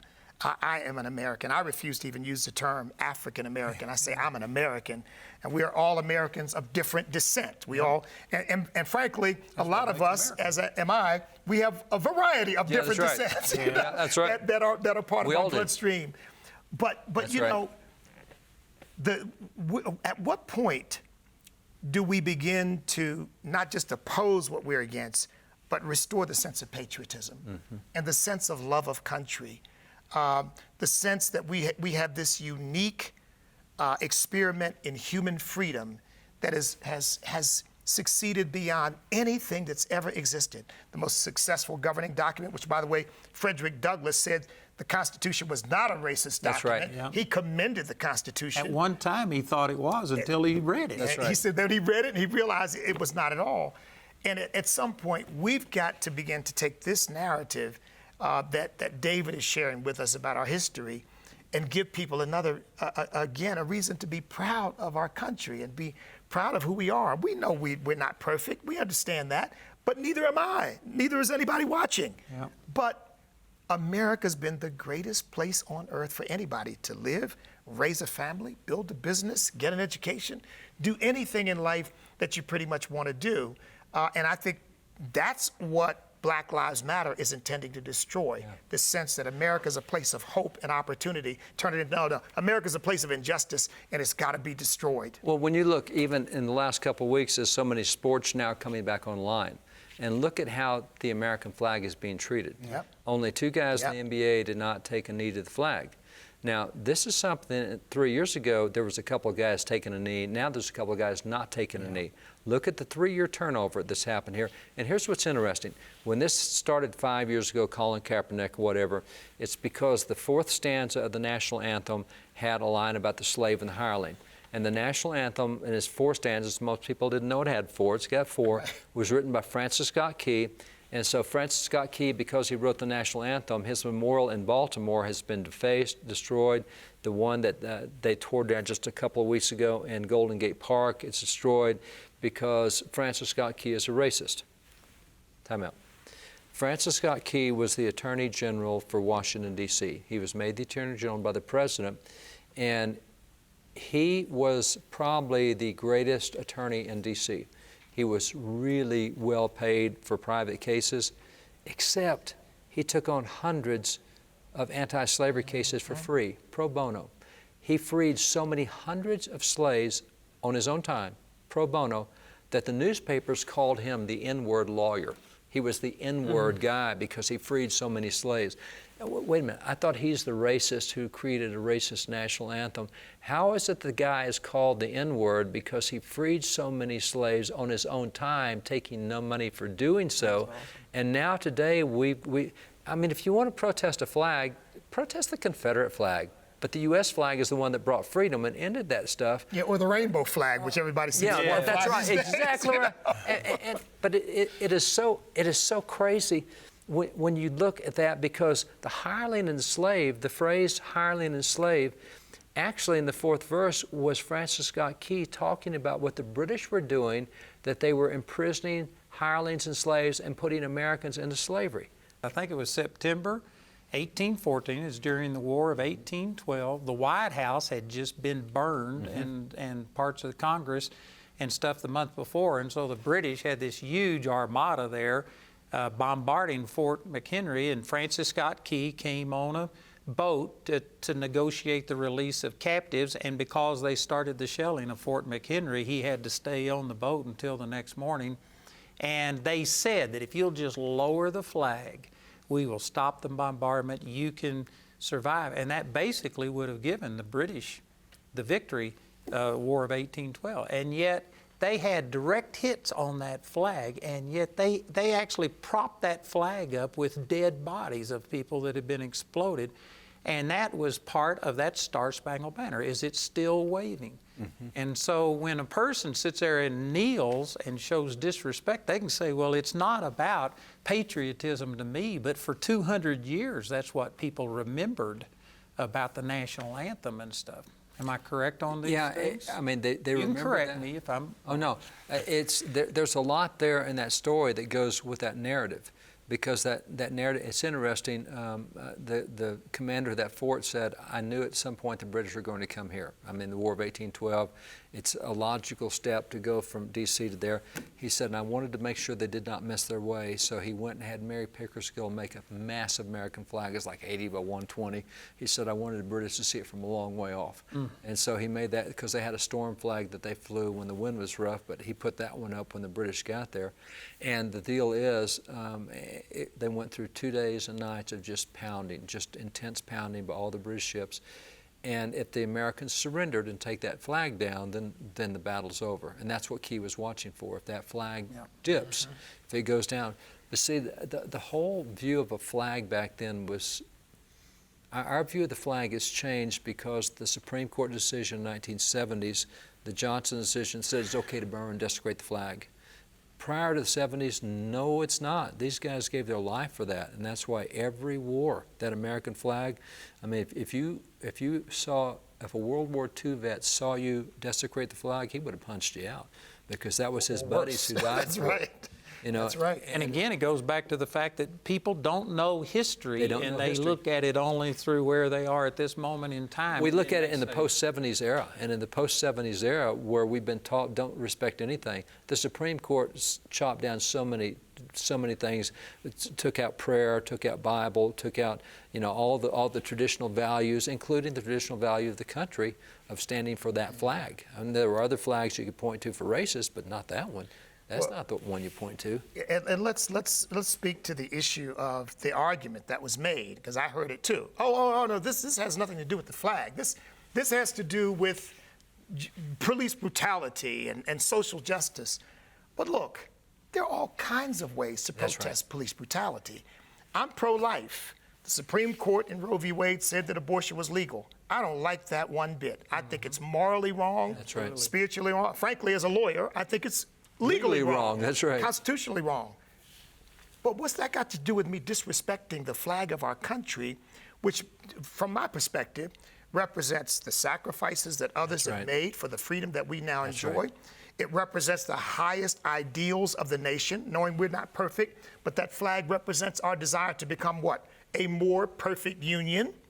And it represents the pride that we ought to have in the fact that we can all rally around that symbol, that represents all of us. Right. You know, you can pick at other things and say, well, that might represent one group or this group.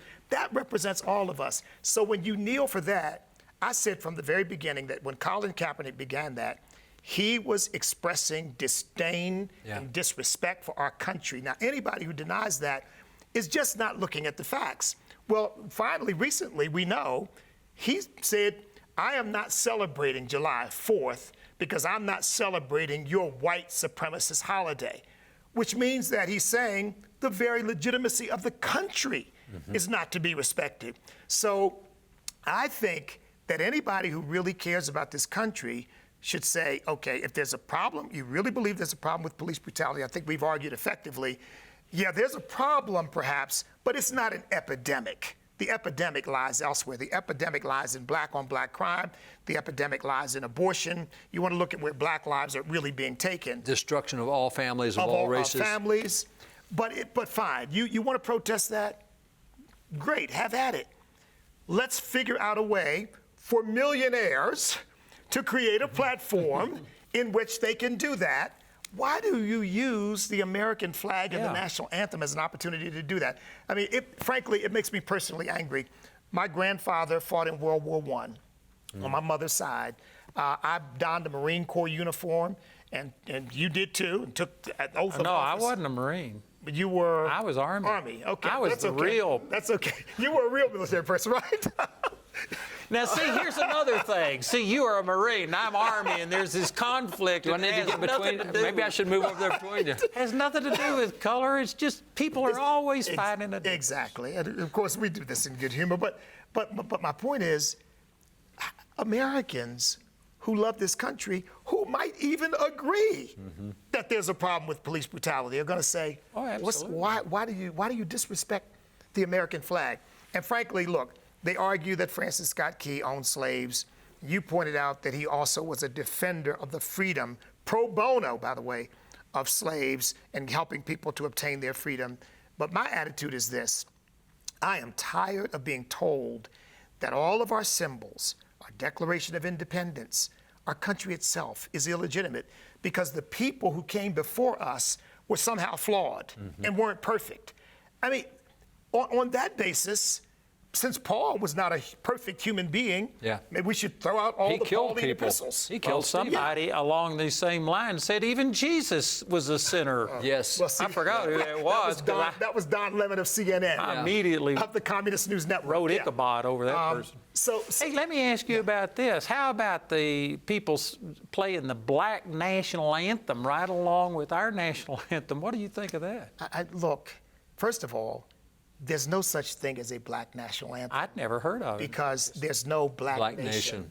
So you can't have a black national anthem. The song is Lift Every Voice and Sing, I think written by James Weldon Johnson, if I'm not mistaken. But it's a song that's been sung. I've been at churches where it's sung. Perfectly nice song, but not as a replacement of the national anthem, which unites us all. You know, this is a point that needs to be driven home too. One of the reasons why I love the flag, I get emotional about the flag. I thought the whole point of the civil rights movement, David and Andrew, was to end considering people on the basis of skin color and to bring us together as one nation. And what we've got now with Black Lives Matter and Colin Kaepernick and this whole movement is really driving a wedge between all of us. It's denigrating all quote-unquote white people, all black people are victims, all white people are oppressors. I mean, at what point, for the sake of the next generation, do we say, look, we've got to come together, knit our country together? I mean, that's, in fact, people, and David, you can comment on this, but one of the motivations behind not persecuting people who fought for the Confederacy was, yeah, they were wrong, but we've still got to be a nation. Yeah, that's right. We still got to come together. We still got to figure out a way to forgive people and work together. And Abraham Lincoln had that attitude. Yeah. And now we want to fight the Civil War all over again and say, no, they're not worthy of any consideration. They're not human beings. They should be completely ostracized. I mean, at some point, we've got to stop obsessing over what we perceive others have done to us and start obsessing over what God wants to do with us. And you know, this is not just spontaneous and people just doing things on the spur of the moment. It's orchestrated. Oh, you bet. We've mentioned that. But we had Bill Federer with us back in July. You were part of that panel. And Bill was actually living in Ferguson, Missouri when, what was the guy's, Michael Brown? Michael Brown. When he was killed by the police. And that was under Obama's deal. They can't blame Trump for that one. And anyway, Sure they had all of these riots and stuff, and he was living there, and he said that there were people that actually filed lawsuits against Soros because they had been promised $5,000 per person if they would turn these peaceful protests into riots, and he didn't pay up. And they took him to court. And of course, he settled out of court and paid them and stuff. But he said that in Ferguson, Missouri, everybody knew that they were being paid. They were bringing people in from out of state to turn these riots into things. Yeah, that's happened in a lot of the riots, even going back to the Charlottesville riots a few years ago. The same group paid the bus company that brought the white supremacists, that brought the black activists. The same group paid for both companies and got them there, and they had a conflict. Now, neither one of the two groups knew that was going to happen, but they were brought there for that purpose, and there's the same people who paid for both sides. So there is a reason to have disruptive, because it dominates the news, it elevates their issues, it allows them to have protest to protest what they did. But when you look at Dallas, for example, how is it all these spontaneous protests had pallets of bricks waiting on them and all the right? Well, it just happened. I had a pallet of bricks in my knapsack that I bought. Those are the same people that believe evolution just happened. Exactly. Well, when they got chased out of Dallas and went to Fort Worth, suddenly there were all these pallets of frozen water bottles to throw at the cops. Right. In Texas in the summer, you have pallets of frozen water bottles, spontaneous. No, this stuff is orchestrated. It is well funded. There are known, but see, the thing that people don't understand is Marxism. It requires violence to make its progress. It requires confrontation. They're going to find ways to keep stoking the fire, and they're going to keep moving this. Because if socialism is what you want, you make it really violent so that they say, okay, I'll accept socialism if you guys will just stop the violence. And, well, that disrupts the whole nation. We will not be America anymore. But to get to there, they have to go too far so that we'll settle for something less. They have to create chaos. People will accept change. They have to create chaos. And we'll settle anything if the violence will just stop. No, we can't do that. And let's throw this into the mix. You have to bring people to a point where in the wealthiest nation, the most prosperous nation that offers the greatest opportunity to every human being who wants to take advantage of it, you've got to bring people to a point where somehow they hate it, they resent it, they're bitter against it. And this is where Marxism comes in through Antonio Gramsci, because Antonio Gramsci was an Italian communist who really took Marx's theory and it said, you don't simply need violence, you got to overtake the culture. You got to create a new cultural hegemony. You got to change the values of cultures from within, because Antonio Gramsci argued, you know, these prosperous capitalist societies like the United States of America aren't held together by force. They're held together because people love it. By choice. Their choice. They want it. And you've got to change their reasons for wanting it. And so you get in, you attack everything, including the church. So the purpose of the church is not salvation and a relationship with God. The purpose of the church is social justice. Jesus was a socialist. You know, the purpose of the university is not to educate people about facts and history and science and math. No, it's to teach them a polemic about the injustice of your society. What we would call indoctrination rather than education. And on and on and on it goes. And look, the purpose of the media, we were talking earlier about the media and how they become propagandists. Well, the media, many of them have said now that we shouldn't give both sides. one side doesn't have a right to be heard because it's so bad. So they basically And declare social media themselves. platforms doing that right now. Big They're tech shutting doing the down. same thing. That's right. Actually censoring the president and some of his things that he's done. And these are all American institutions supposedly buttressed by our ideas like freedom of speech. You all remember the day, I mean, I'm sure we all remember, when we as Americans used to say, I may not agree with what you say, but I will defend with my life your right to say it. Yeah. That's gone. Because now the left says, if I don't like what you say, I'm going to stop you from saying it. You And won't have yet an opportunity they will to say it. accuse any Christian of you're intolerant. And yet hateful. they are the ones who Yeah. are And intolerant. a bigot. That's Romans 2:21. Thou that accusest another accuses thine own self also. Usually what you accuse other people of is what you have trouble with yourself. Well, and that's what the left is doing. That's what's going on. Yeah. Let's talk about the virus and the, it's been a factor in all of this Oh, yeah. stuff. It's set the groundwork for this to be able to happen. And so what's happened in history with pandemics? Pandemics, and actually, COVID's no longer a pandemic. They downgraded it. There wasn't enough deaths with it. So, Really? Yeah, it's no longer officially a pandemic. They have taken it down. So, but that hadn't changed the fear factor, and everybody's still hyped up over it. What's happened over the 400 years we have American history? We've averaged a medical pandemic probably every 15 years for 400 years. So there's nothing new. We had a number of measles pandemics. We had scarlet fever. We had polio for a number of times. We had cholera, diphtheria. We've had 4 major flu pandemics. The Spanish flu and the Asian flu and the Hong Kong flu and the swine flu. We've had those. I mean, there's just a long list I can give you. What's interesting is where we are today. If you take the mortality rate of COVID right now, it's 0.04%. So if you take all the deaths in America, divide that by population, you get the mortality rate. You're at about 0.04%. Okay, let's go to the smallpox epidemic in the 1600s. Mortality rate was 70%. Not 4/100ths, it was 70%. This is worldwide? It was in America. Well, it was in several places, but in America we measured it because we had measured it. So today that would be like having 240 million Americans dead today in the nation. So if you take the worst city in the nation today, New York City, they're at 0.4%. They're 10 times higher than the rest of the nation. They're 0.4%. If you take Philadelphia in the 1793 yellow fever epidemic, it was 25%. That's 100 times higher than New York is. So we've had many pandemics, much more lethal, much worse. Even if we jump back to the 1918 Spanish flu, or actually 17, 18, 19, 20 Spanish flu, we had half the population where we are now, and 675,000 died then with half the population. And we didn't shut the economy down. We didn't shut schools down. What we did was there were times we voluntarily asked churches, he said, would you guys mind backing off for a month or so? And they did.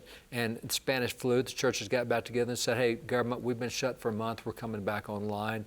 The government didn't have the right to tell churches when to meet or when not to meet. Still don't. And so what's happened is as I've watched this one, several things are brand new. One is that we can specifically point to a number of rights that have been attacked that have never been attacked before. There's 5 rights in the First Amendment. 4 of them have come under direct attack in this COVID epidemic. The only one that didn't come under attack was freedom of the press. I wonder why none of the governors went after the press. They went after churches and petition and speech and assembly, but not. So the press got a free ride. But did go after the Second Amendment. The mayor of Jackson said, hey, we can't have guns in this COVID thing, so we're going after guns. And then Third Amendment essentially says government can't set up shop in your house, is what it amounts to. It can't quarter troops there. But now we're saying, I heard, Andrew, that you were at a mall and somebody had COVID, so now we're going to put an ankle bracelet on you. We're going to make sure you stay in your house. No, government can't just keep you quarantined in your house. And by the way, the 4th of the 8th Amendments says that you have due process to punish the guilty, not the innocent. Well, we're quarantining all the innocent, not the guilty. And now we got mayors out in California saying, I told you you can't have meetings at your house, even 5 people. If I hear you have a meeting, I'm going to shut off your electricity. No, separation of powers. You don't get to be the judge and the Congress and the enforcement arm. And so we got a mayor doing all things. We have separation of powers constitutionally. And yet they're doing that. They're doing it. And see, this is the same thing we're talking about with Black Lives Matter. Because we don't know our history, We buy into stuff because we don't know our Constitution. Yes. We're buying into stuff that we shouldn't be buying into. There's no previous generation that would have allowed all these rights to be stepped on with impunity. And by the way, how serious is COVID? Well, it's serious for all who had it. The mortality rate, again, is very low. But I'll just take Texas as an example, since I'm from Texas. Last I checked, COVID was number 14 leading cause of death in Texas. How come, if lives are what we're after, why didn't we do something on the first 13 things that are higher death? Some of them are 10 times higher than the COVID death rate in Texas. We haven't shut down government over that. So why have we done this? We've generated and created and instilled fear. When the numbers don't justify it. It's not even the pandemic we keep calling it. It's been downgraded from a pandemic. But fear, and here's, I'm going to throw out a little speculation. Historically, one of the things that really got me years ago when I was reading old biographies of people was the last chapter always dealt with how they died. And it was, I don't care if you're George Whitefield or if you're Thomas Paine, if you're an agnostic or if you're a preacher, we want to see how you died. And the reason they explained was Hebrews 2:15 says that if you have a relationship with God, with Jesus, you have no fear of death. So let's say Whitefield preached to 100,000 people, and he comes and he looks death in the eyes as he's dying and he shows fear and panic. We say, you know what, he really didn't know Jesus after all. Fear and panic. So they waited until after you died to see if you really were a Christian, John Wesley and everybody else. You may have professed to be a Christian. How did you die? So if you take that the fear of death the Bible talks about, what we have now is, this is the, polling-wise, this is the most secular America we've had in our history. Only 6% of the nation has a biblical worldview, 1 out of every 16. So we're the most secular we've been, and the two most secular institutions in America are media and academia. Those are the two that would be the most scared of death. And if you're media and you're scared of dying, you're going to create panic everywhere. You're going to take every negative report you have and you're going to blow it up because you're scared of dying. You don't know Jesus and you're scared of dying, and so you're going to minister fear to everybody else. And that's where a lot of this has come from. It's a ministry of fear because the people who have the mouthpieces are themselves secular, which means they are more fearful of death than most are. And so, you know, historically, I think that's the other thing we're facing here is we're letting people minister fear to us because they themselves don't have any kind of relationship with God. Yes. So because they don't have that relationship with God, fear of death is trumping the Constitution. Trumps the Constitution. Economy. I mean, It's hysteria. Yeah, they've created hysteria. One of our leaders in Texas, one of our big city leaders, mayor, he was so panicked when this started. He says, the stats show that 495,000 are going to die just in Texas alone. And so he locked it down. Well, it's less than 3,000, and it's still locked down. Now, your numbers have been dead wrong, but your fear is still real, and so you haven't changed your policies. You're still planning like it's 495,000, and it never got anywhere close. Let me speak this issue, too, of the constitutionality. Now, when this first started, one of the first things that became obvious was the level of ignorance that the American people have in their constitutional rights. Because I was saying it for our governor in Virginia, because a governor or a mayor says something doesn't make it law. That's right. But everybody was saying, once the mayor issued an edict, once the governor issued an edict, it's the law. No, it's not the law. I mean, it's really the equivalent of nothing more than a suggestion or recommendation. Not to mention, I'm convinced that if instead they had said, look, this is what we think is happening, this is what we're recommending to the American people right now, so how we're asking you to cooperate, they'd probably have had overwhelming cooperation. I agree. I think they would have. Voluntarily, they would have done it. But instead, oh no, we're issuing orders. And I want to underscore that. The mayor of New York, Bill de Blasio, said, any church or synagogue that meets after having been told not to do so, we will close them down permanently. The mayor of Chicago and her health director threatened, literally, get this, threatened to bulldoze buildings of any church or institution that met against their orders. Now, that's not totalitarianism. That's why we have due process. That's why we have courts of law. And when this thing was starting to go, and Gavin Newsom out in California was shutting churches down, and they were starting to push back, and so then there were 200 pastors that were going to say we're going back to church, and then it got to 1,500, and then 3,000. I did some Zoom meetings with groups of pastors, and they said, we really have a dilemma here. And the dilemma is that we're told in 1 Peter 2 and Romans 13 that we're to obey our authorities. And the governor's told us we can't go back to church. And I'm going, time out, you got a little problem here. First off, the governor's not your authority. The Constitution is in this country. So you obey the Constitution, which gives you the right to religion, because if you remember in the Bible, before the kings of Israel could become kings and be anointed by the priests, they had to write out a handwritten copy of the Scriptures, and then they made a covenant with God. And then after the king made a covenant with God through the priest, the people made a covenant with the king after he had covenanted with God. We choose our leaders after they've sworn to uphold the Constitution. Mm-hmm. They're not the leaders. The Constitution is. And so if a leader is violating the Constitution, it's like having a king in the Old Testament not violating the laws of God. And so they had the whole thing wrong about who the leader is. And they said, by the way, what do you do with Acts 4, where they said we've got to obey God rather than man? The apostles were guilty of civil disobedience, and just about everybody in Hebrews 11 was guilty of civil disobedience.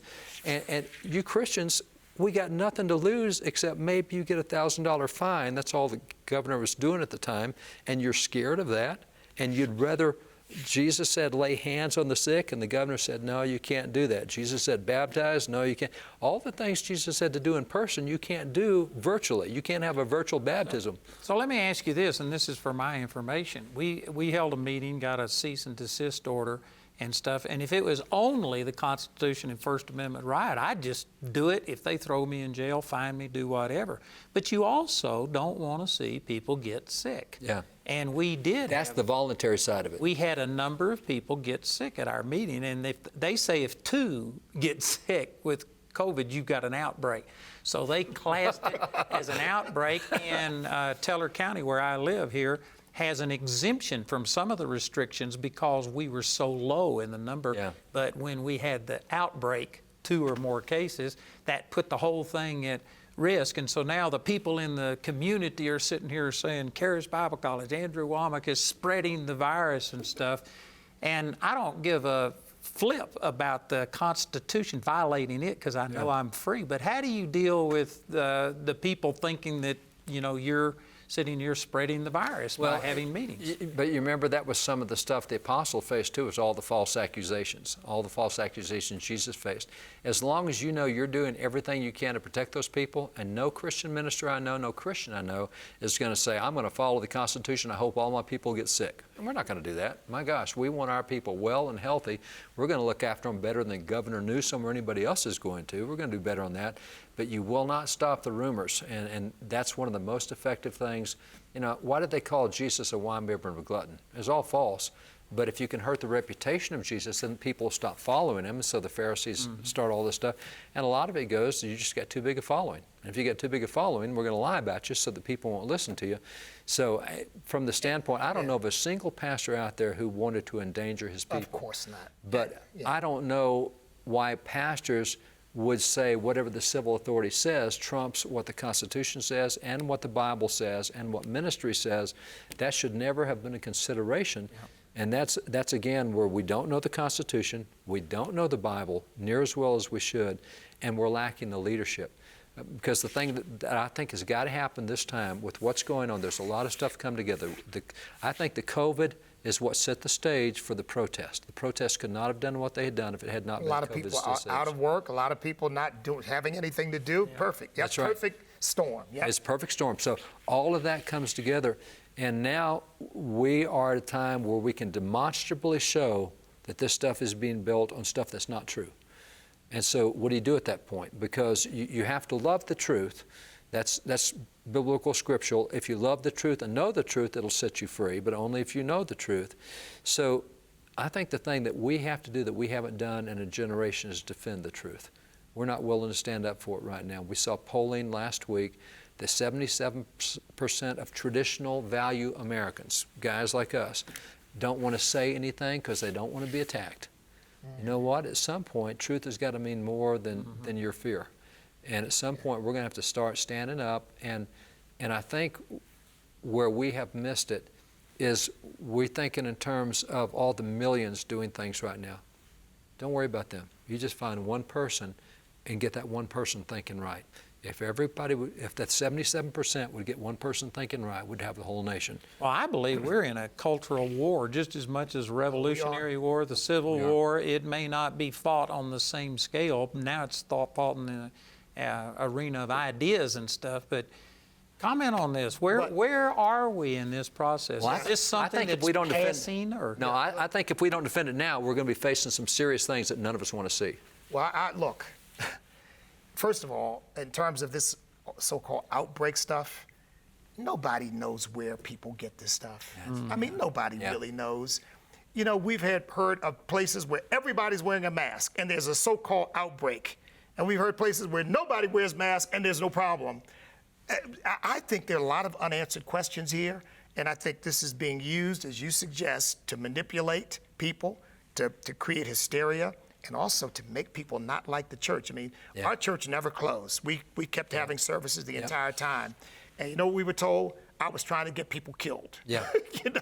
And all we were trying to do was be faithful to God, who tells us, don't forsake the assembling of yourselves together, as is the manner of some. That's Hebrews 10:25, but all the more as you see the day approaching. And so I think we've got a responsibility to do what God has called us to do. But the other issue is this. You know, I think that the only thing that matters, if we can actually get accurate numbers, is how many people is this thing killing? Because, you know, when it first broke, we were all told about it in a way that suggested we're all going to die. I mean, remember, we're all going to die. I think they estimated 2 to 3 million in America. Yeah, everybody's going to die. And you know, when in fact, the actual death rate, I think at the worst, they were estimating 3%, 3.5%. Now we find out that the actual death rate is probably somewhere down around 1% or less. So to act like somehow this thing is the kind of epidemic you've suggested is, again, to me, a tool of manipulation. And the thing that concerns me the most is this. What is this setting us up for?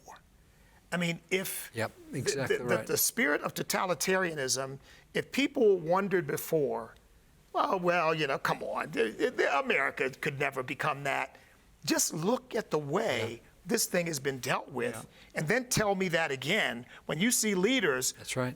The governor of New Jersey says, no, I didn't consider the Bill of Rights. It's above my pay grade. And he arrests two guys who opened the gym. Yeah, I mean, with the oath you took. So for me, it's really a matter, as David was suggesting, of standing on the truth as best we can know it. And on COVID, I don't trust anything they tell us about it. Well, the thing that I don't like, particularly, Proverbs 18:17 says, one side sounds good until you hear the other. And so iron sharpen iron is the proverb, and a lot of truth comes out from getting two sides. Oh, I hadn't thought about it. Oh, I didn't know that. I've never seen that before. You have to have that. And so what's happening now is they're shutting down media platforms, social media platforms, with any other alternative rather than what the one side is. What if there's truth out there other than what you're being told? We'd never know. I mean, even our website yesterday got shut down, not because we put something up, because people who visit our website were making comments about, why don't we try this medicine? And so the social media came in and shut it down as false. How do you know it's false? You haven't ever had a test on it. You've never even allowed it to be tried. So we're in the point where we don't love truth. We're loving a narrative. And if something disagrees with that narrative, even if it's true, and they don't know whether it's true or not because they have and see, that's the other thing that they're finding out. What we are finding out with numbers now is even at that 1%, nearly nobody died who was healthy. That 1% was nearly all complicating factors, especially if you're 70 and older and you have heart disease or diabetes. It's like it's killing nobody that's healthy. Now, some, I mean, it's really small. I've heard that 70 to 80% of the people who died would have died in 2020 anyway because they were already terminal. And so, but it goes to how much are we willing to give up? Because our experts keep telling us what to give up. And I think that at some point we have to put our foot down and say, no, I'm not, this is a bridge, I'm not going to give up. I'm going to hold this bridge. And at some point, if we don't, and this other thing continues to gain momentum, then it's harder to root out. That's the thing, was it in Matthew 13 where he talked about the enemy came in and sowed tares among the wheat. And once they grow up together, it's really hard to separate them. And if we don't get this stuff separated before it grows up together, then you damage the good stuff by taking out the bad stuff. And that's what has to be stopped pretty soon. And that's why this election coming up is so important. Absolutely. Because that's right. I think this president, look, we know he's not perfect. No president ever has been. But this man is a warrior for our First Amendment liberties. He's a warrior for our Second Amendment liberties. I think with all of his plain spokenness, he's a warrior for the truth. I mean, he just pretty much says it like it is. And people, of course, don't like that because they'd rather you use diplomatic language. He's not a politician. They'd rather hear the political speak and all of that. Wasn't it interesting? It was almost as if the media wanted us to turn our lives over to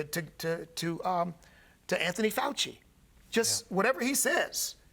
And yet, there's documentation that in 2005 he was saying hydroxychloroquine can help people. Absolutely. And then now, oh no, don't touch that. And you start to put all this stuff together and say, well, and here's the bottom line for me. What we're witnessing is the degree to which we're finding out that even our government that is supposed to be by the consent of the governed, we the people, doesn't trust the people to make their own decisions. They will make those decisions for us. The same thing with these media organizations. They think that their attitude is, and this is the attitude, here again, of the dictatorial, communist, Marxist, totalitarian spirit. People are too stupid to know what to do. We will control them, and we will tell them what to do, and we will make their decisions for them. And that's, again, the antithesis of what our founding fathers bequeathed us. A nation where we vigorously debate issues, everything gets put on the table, stupid, crazy, good things, and the American people wise enough to sort through that and say, well, no, that doesn't make sense, but okay, that does. But what they want to do is keep information completely away from us that they don't want us to hear, and you can only hear their side of it. And because they're controlling all of that media and stuff like this, it gives you the impression that the whole nation is headed this direction. But I actually believe that there is a huge amount of the American public that is seeing through this. That's what I think is going on, and that's why I think they have to stand, because if they don't stand, the perception will be that you're the minority and you'll get run over. But what we have seen polling, for example, when you see the protesters and the statues, it looks pretty much like this is widely accepted. How do you get Portland having a protest for 50 straight days without getting shut down? You can't have government that are for you. Yeah, exactly.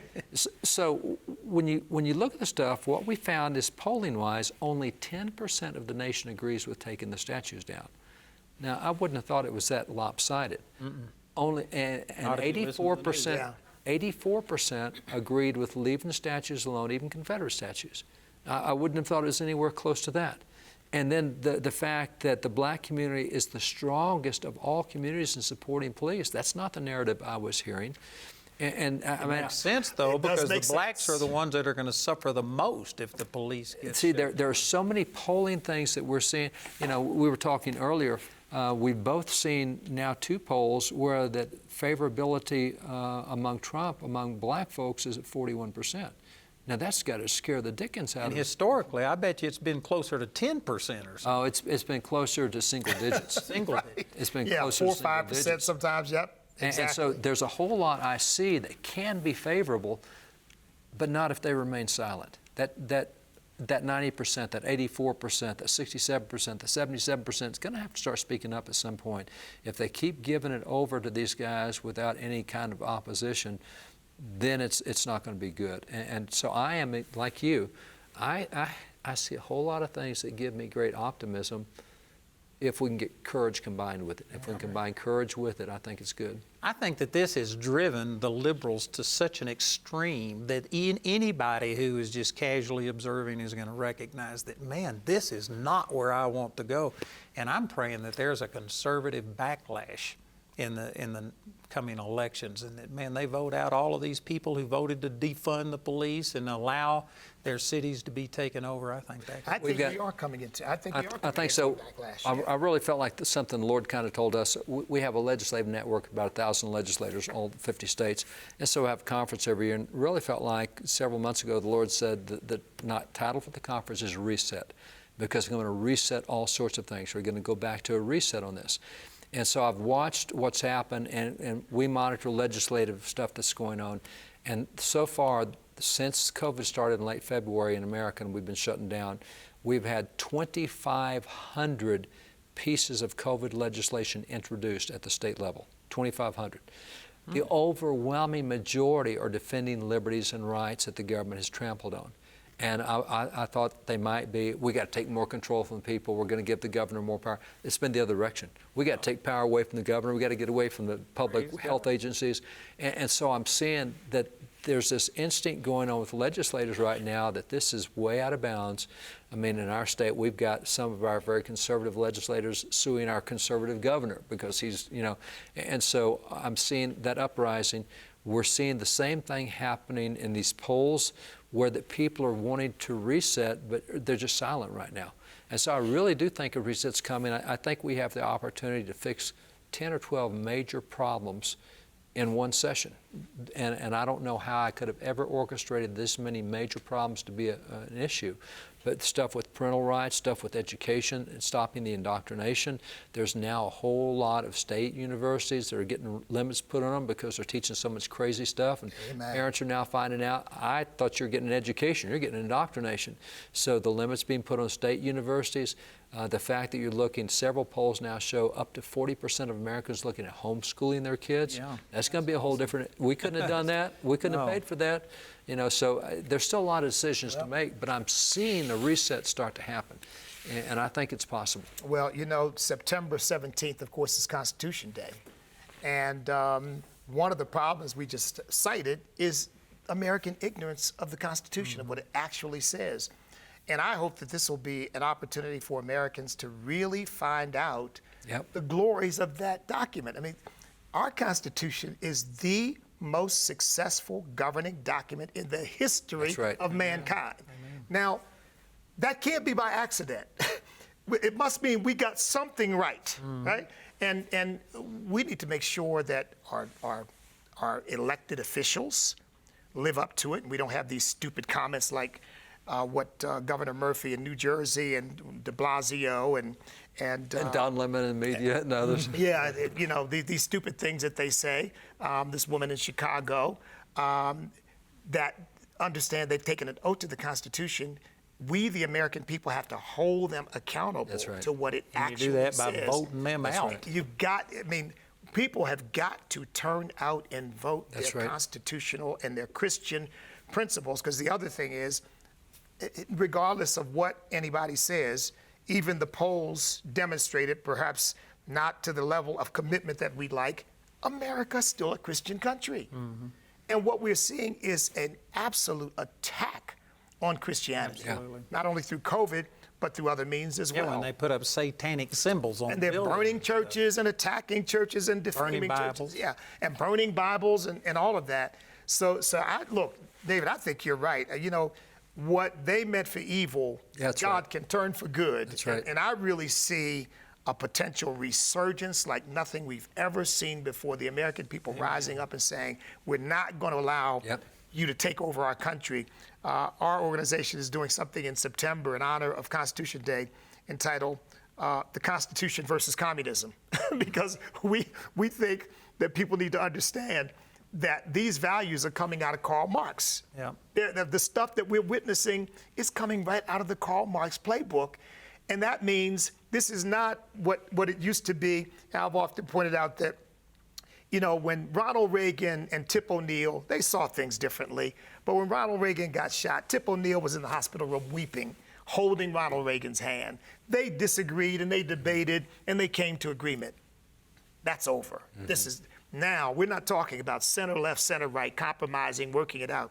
We're talking about the far, far left, off into a Marxist worldview, trying to pull the country in their direction. And if Americans don't vote, if they don't get involved, we're going to lose our country. To verify your point, I was with Senator Jason Rapert, and we held a conference, and he got sick with COVID. And when that happened, he got all kinds of mails saying, "We hope you die, and we hope all of your blankety blank family dies. It'll be a blessing to America." That's where we are, instead of Tip O'Neill coming in and holding Reagan's hand. Exactly. And so as Christians, we don't want anybody to die. If we knew somebody was an avid opponent of the principles we stand for and they got sick, what would we do? Pray for them. Because we don't want people hurt. But that's a very American value. See, this is one of the things where we're paying a price. I'll go back to a 1980 case, memorize this thing, because the Supreme Court said it was Stone v. Graham. And the question was, in the schools of Kentucky, can you have a picture of the Ten Commandments up? It wasn't part of the classroom. You know, it's a picture of George Washington, a horse running through a pasture, and there's Cape Hatteras Lighthouse, and there's the Ten Commandments. And the question was, if you have that up, a kid might walk over there and read the Ten Commandments. And the question is that constitutional? And the Supreme Court said no, and here's what they said. They said, if the student were to read the Ten Commandments, he might be induced to meditate on the Ten Commandments. If he were to meditate on them, he might respect and venerate them, and that would be unconstitutional. And terrible, wouldn't it? So we're talking don't steal, don't kill, don't purge yourself, all these things you can't think about because you might do them. And I was thinking, you know, even with these protesters tearing down all this private property, because it is. They're going after businesses, they're going after statues that aren't theirs. If I went into their dorm room and started trashing their stuff the way they're trashing other people's stuff, they would not tolerate it. Yep. It goes back to the Golden Rule and the Good Samaritan. Golden Rule, treat others the way you want to be treated. You know what? That protester, there's no way they want me tearing up their car. There's no way they want me tearing up their stuff. But if we were still teaching things like the Golden Rule and the Good Samaritan, we wouldn't have the culture we have right now. And that's the other opportunity, is we have an opportunity to get back to some basic behavioral teachings. Not just belief, but behavioral teachings. Yep. And some of the most simple are the Golden Rule and the Good Samaritan. And man, what a different country we would have if we just used those standards. If you were to burn their Quran or their demonic symbols or something like that, go paint a cross on the Satanic Church, you know, what would they do? Yeah, but man, the other way around, it's all right. Yeah. So we need to bring this to an end. We could just go on forever. You guys have been awesome, but let me say that you should know the truth, and the truth shall make you free. Right. And I think we've put out a lot of truth, and if people will receive it, this is going to make a difference. But beyond just telling people the truth, are there other things? You mentioned voting. We definitely got to get out and vote. What can we do to turn this situation around? Well, voting is one, obviously, but people have to engage, right, on every level. That means you got to stand up, speak up, and it may cost you something sometimes, but you've got to do it. I mean, there's more at stake than just your job or even your business. What's at stake is the future of our country. And so you've got to stand up and you've got to speak up where you know the truth is under assault. And the other thing, you got to get engaged. You got to support candidates who represent those values. You've got to contribute to them. You've got to go work for them and volunteer for them and knock on doors or make phone calls. In the age of COVID, not a whole lot of door knocking these days, but make phone calls. And then, you know, you've got to support organizations that are on the front line. Truth and Liberty is on the front line. Wall Builders is on the front line. My organization, STAND, is on the front line, and there are a host of others. Support those organizations because we're devoted to full-time fighting for our country. Everybody can't do that, but they can certainly contribute to those who are trying to do it. So yeah, but what you can't do is sit back and let it happen. Forgive me, it's one of my favorite quotes. Ronald Reagan said, "Freedom is never more than one generation from extinction." Really good. We do not pass it on to our children in the bloodstream. It must be fought for and protected and passed on to them to do the same. We will spend our sunset years telling our children and our children's children about the United States of America, where we were once free. We can't let that happen. So I know that you've got material on your website and stuff about this. We've been putting up the website throughout this broadcast. StandAmerica.us is the website. We'd love to have people Do you have get anything involved with us. specific that you'd like to direct them to Yes, they could. Well, we've got a project working right now called Stand Against Communism, because we really believe that's what we're ultimately facing here. So they can go to that, they can sign up and volunteer for it, and our field people will get in touch with them and show them how they can get involved. We got a network of people in about 30 states that are working with us, and we can plug them into their local or state area. So, David, what have you got at Wall Builders? I would say the new book we have out called The American Story, The Beginnings, actually provides a lot of what we've been talking about on the narrative, because the racial stuff that nobody knows and how widespread it was and all those numbers, you need ammunition to be able to push back. There's a lot of times, I don't agree with that, but I don't know what to say.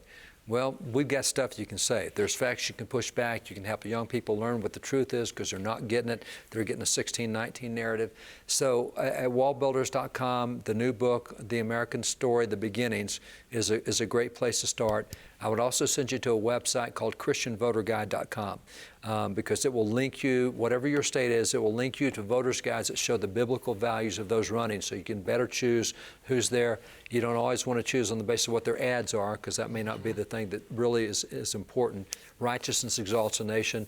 I will say that right now with the presidential election, because this year I was involved in my 11th case at the U.S. Supreme Court. And I'll tell you that the 200 judges that have been appointed in the last 4 years are some of the most constitutional we've ever been with, ever. And right now, as Christians in America, we have regained religious liberties that were not there in my lifetime. I got white hair. And so they don't get much news, those guys, but I'm telling you, from a federal standpoint, Isaiah 126 says the righteousness of the land is based on the judges in the land. Right now, we have judges doing a better job on life, a better job on religious expression, a better job on Constitution than we've had in my lifetime. And so if we can get some more judges, we will see the nation turn in the future as a result of those judges. So those are the two things, is christianvoterguide.com and The American Story. And that means the outcome of the election has got to have a president who will appoint those kinds of judges, more of them. That's right. And of course, if you go to truthandliberty.net, we have links to dozens, maybe hundreds of other organizations, the one about the voter guide and everything else, and you can get a lot of information. Plus, you can get these programs archived, and you can download them and share this with somebody else. I tell you, we need to get these truths out. I think this has been powerful. Amen. I want to thank y'all. And let me just pray for everybody who's watching right now, all of us. We just agree. And Father, we pray that the truth sets people free. And Father, I thank you for David Barton, E.W., and all of the awesome things that you've done in their life. And Father, we've been speaking truth that I believe is directly from you. We've been exposing lies and deception and rewriting of history and things. I pray that you use this to penetrate the hard heart, to penetrate the deception and the lies. This delusion that 2 Thessalonians 2 talks about, that there's a great delusion that they should believe a lie. Father, I believe that the truth is setting people free. Mm-hmm. And Father, we just thank you, and we ask the Holy Spirit to take this and just give it wings. Let this go all over this nation, even other nations, to help break this spirit of Antichrist that's trying to destroy this nation. And we give you praise in advance that we believe it's working. We believe that our nation's best days are still ahead. The best is yet to come in Jesus' name.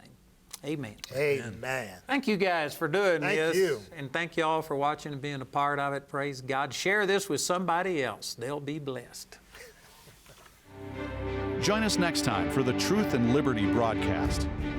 Find tonight's episode and related articles and links at truthandliberty.net. Truth and Liberty is viewer supported. If you'd like to help us continue our live casts, you can make a donation at truthandliberty.net.